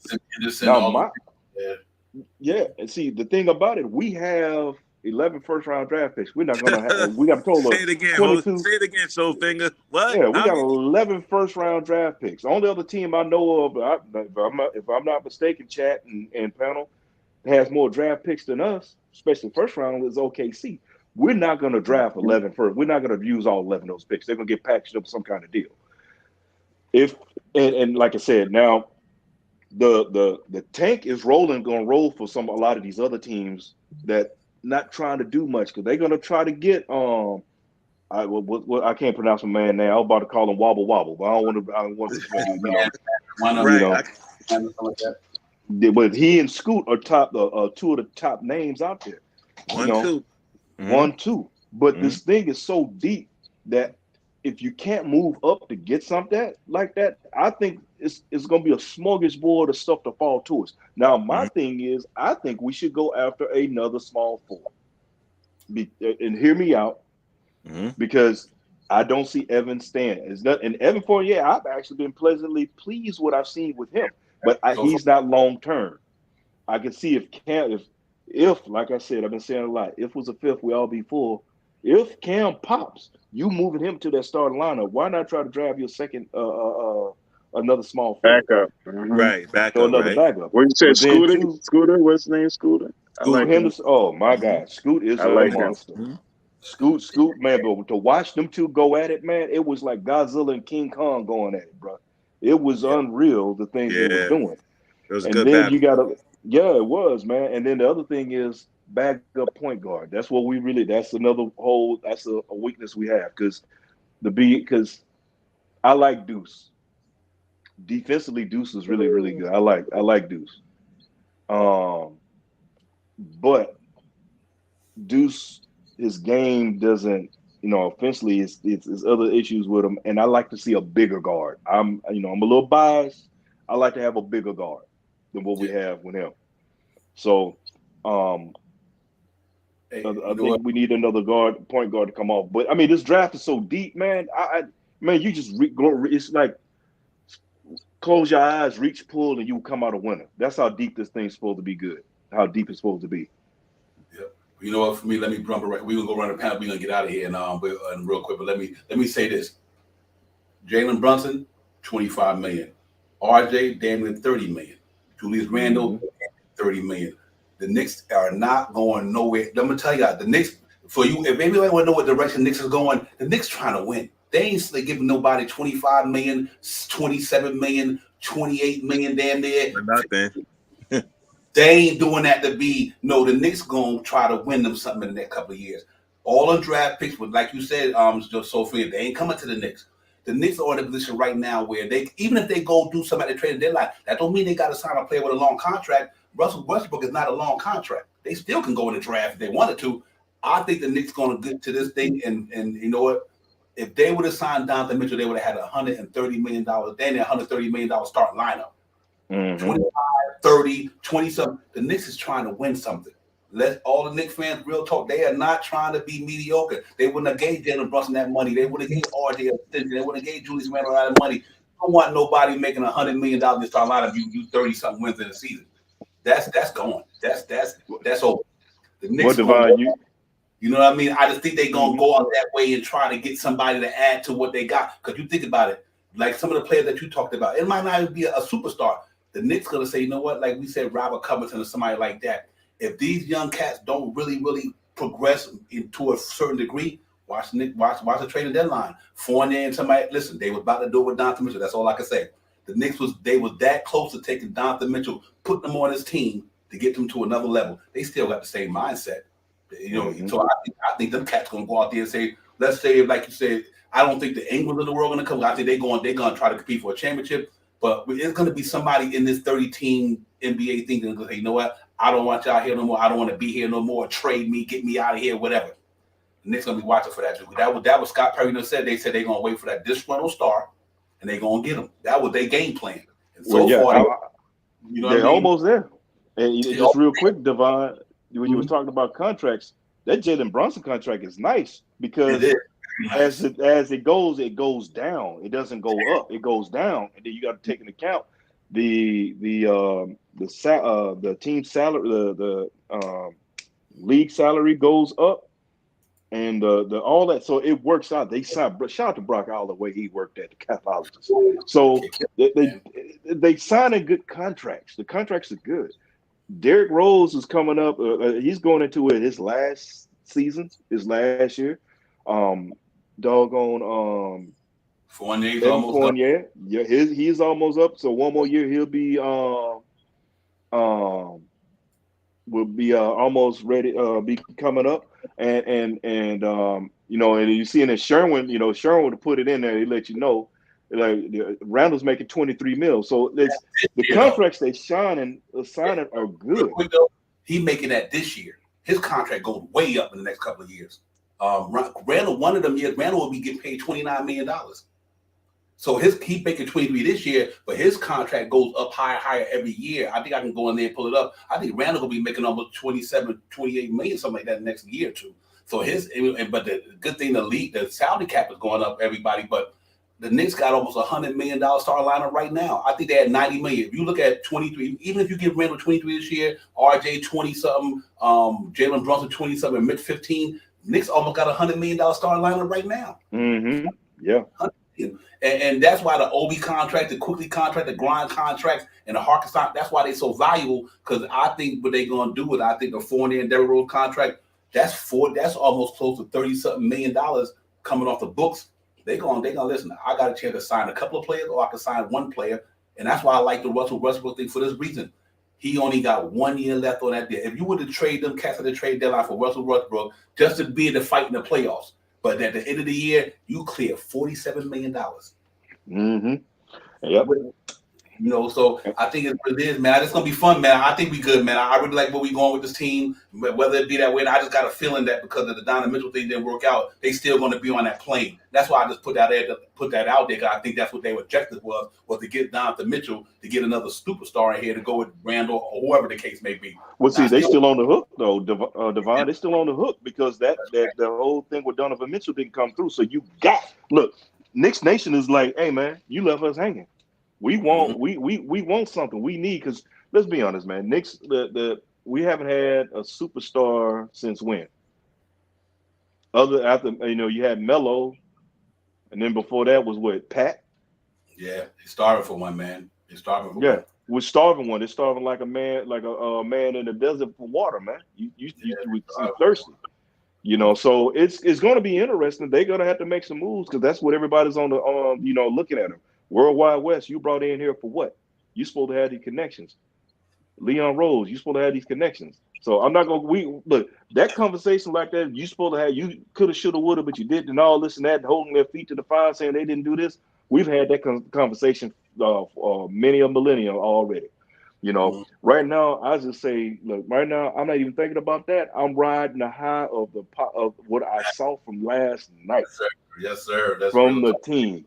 Shout out again, and I know Obi fans that are in Knicks Nation that hate Randall are gonna crucify me, but big up to Julius Randle again. He played like a man. Mm-hmm. Shout out to Cam because he showed us that talent. It is one game. I know it's one game. Shout out to our point guard that we got for turning it around, had started off bad to come off the way he did. Shout out to Ironheart for playing the way he did. It's one game. Once the rest of this team catch up, oh boy, let me tell you, oh my stars and garters. Yep. Yeah, man, it's gonna be fun. Hey, Tim, give me some words. Now go to Shop Powers so we get ready to get up out of here, man. So what do you think about tomorrow's game? Oh, Shop Powers will be in the building over there at the Garden. Shop Powers gonna be in the house, representing himself in Knicksville Talk, man. So it should be fun up in there. I know y'all cats gonna have a blast up there. I wish I could be at this one this year, but I hold it down Christmas though, man. But Tim, holla at me, my brother. Man, I think the Garden gonna be electric tomorrow night. It's gonna be rocking. It's gonna be rocking. Detroit, definitely a young and up and coming team that got a lot of talent. I believe that we're gonna come out and we're gonna play hard and we're gonna beat them. We're gonna get them. I don't think it's gonna be no blowout. I think they're gonna play hard and I think we're gonna win that game. Mm-hmm. I think you're going to see a better R.J. Barrett performance. I think we're going to see an even better quickly performance. I know he ain't had no points.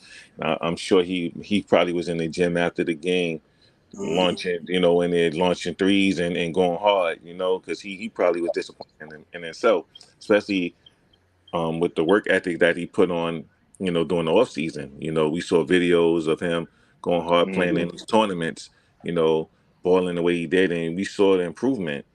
So it's all about everything transitioning to the real game, and I believe that he's going to have a good game, and Obi going to have a good game. I believe the bench is going to step it up because our bench didn't really play that good. I even think Derrick Rose is going to play a better game because I think he was probably mad at himself, because he could have gave us more. I don't know if something's still wrong with him or not. If he hurt something or what, because he didn't. I think they just monitored him. They just being real cautious with him, man. Right. They're gonna try to save him towards because if we make the playoffs, I think he'll be ready for that. Yeah, but I just felt like we ain't got time to be monitoring with the schedule we got. We got to go out there and play. It is what it is. We got to put it all on the line. There's no excuses. This is where they get paid millions of dollars. We're gonna need everybody up at bat. You know what I'm saying? Everybody got to go out there and go to war. So we're gonna need everybody performance to take our team to the next level. And I believe we're gonna win tomorrow night. We're gonna win this game tomorrow night. It's gonna be my prediction. I say 101 to like 93. Mm-hmm.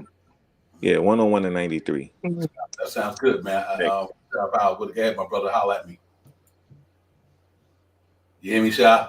Oh, my bad. I didn't even hear you. I'll be at the game tomorrow, so I ain't gonna make no predictions. I just want to see some good basketball, push some pace, grab some rebounds, and hit some free throws, man. Salute to the chat. Salute to you, Tim. Soul Finger, as always. Divine, my man, my brother.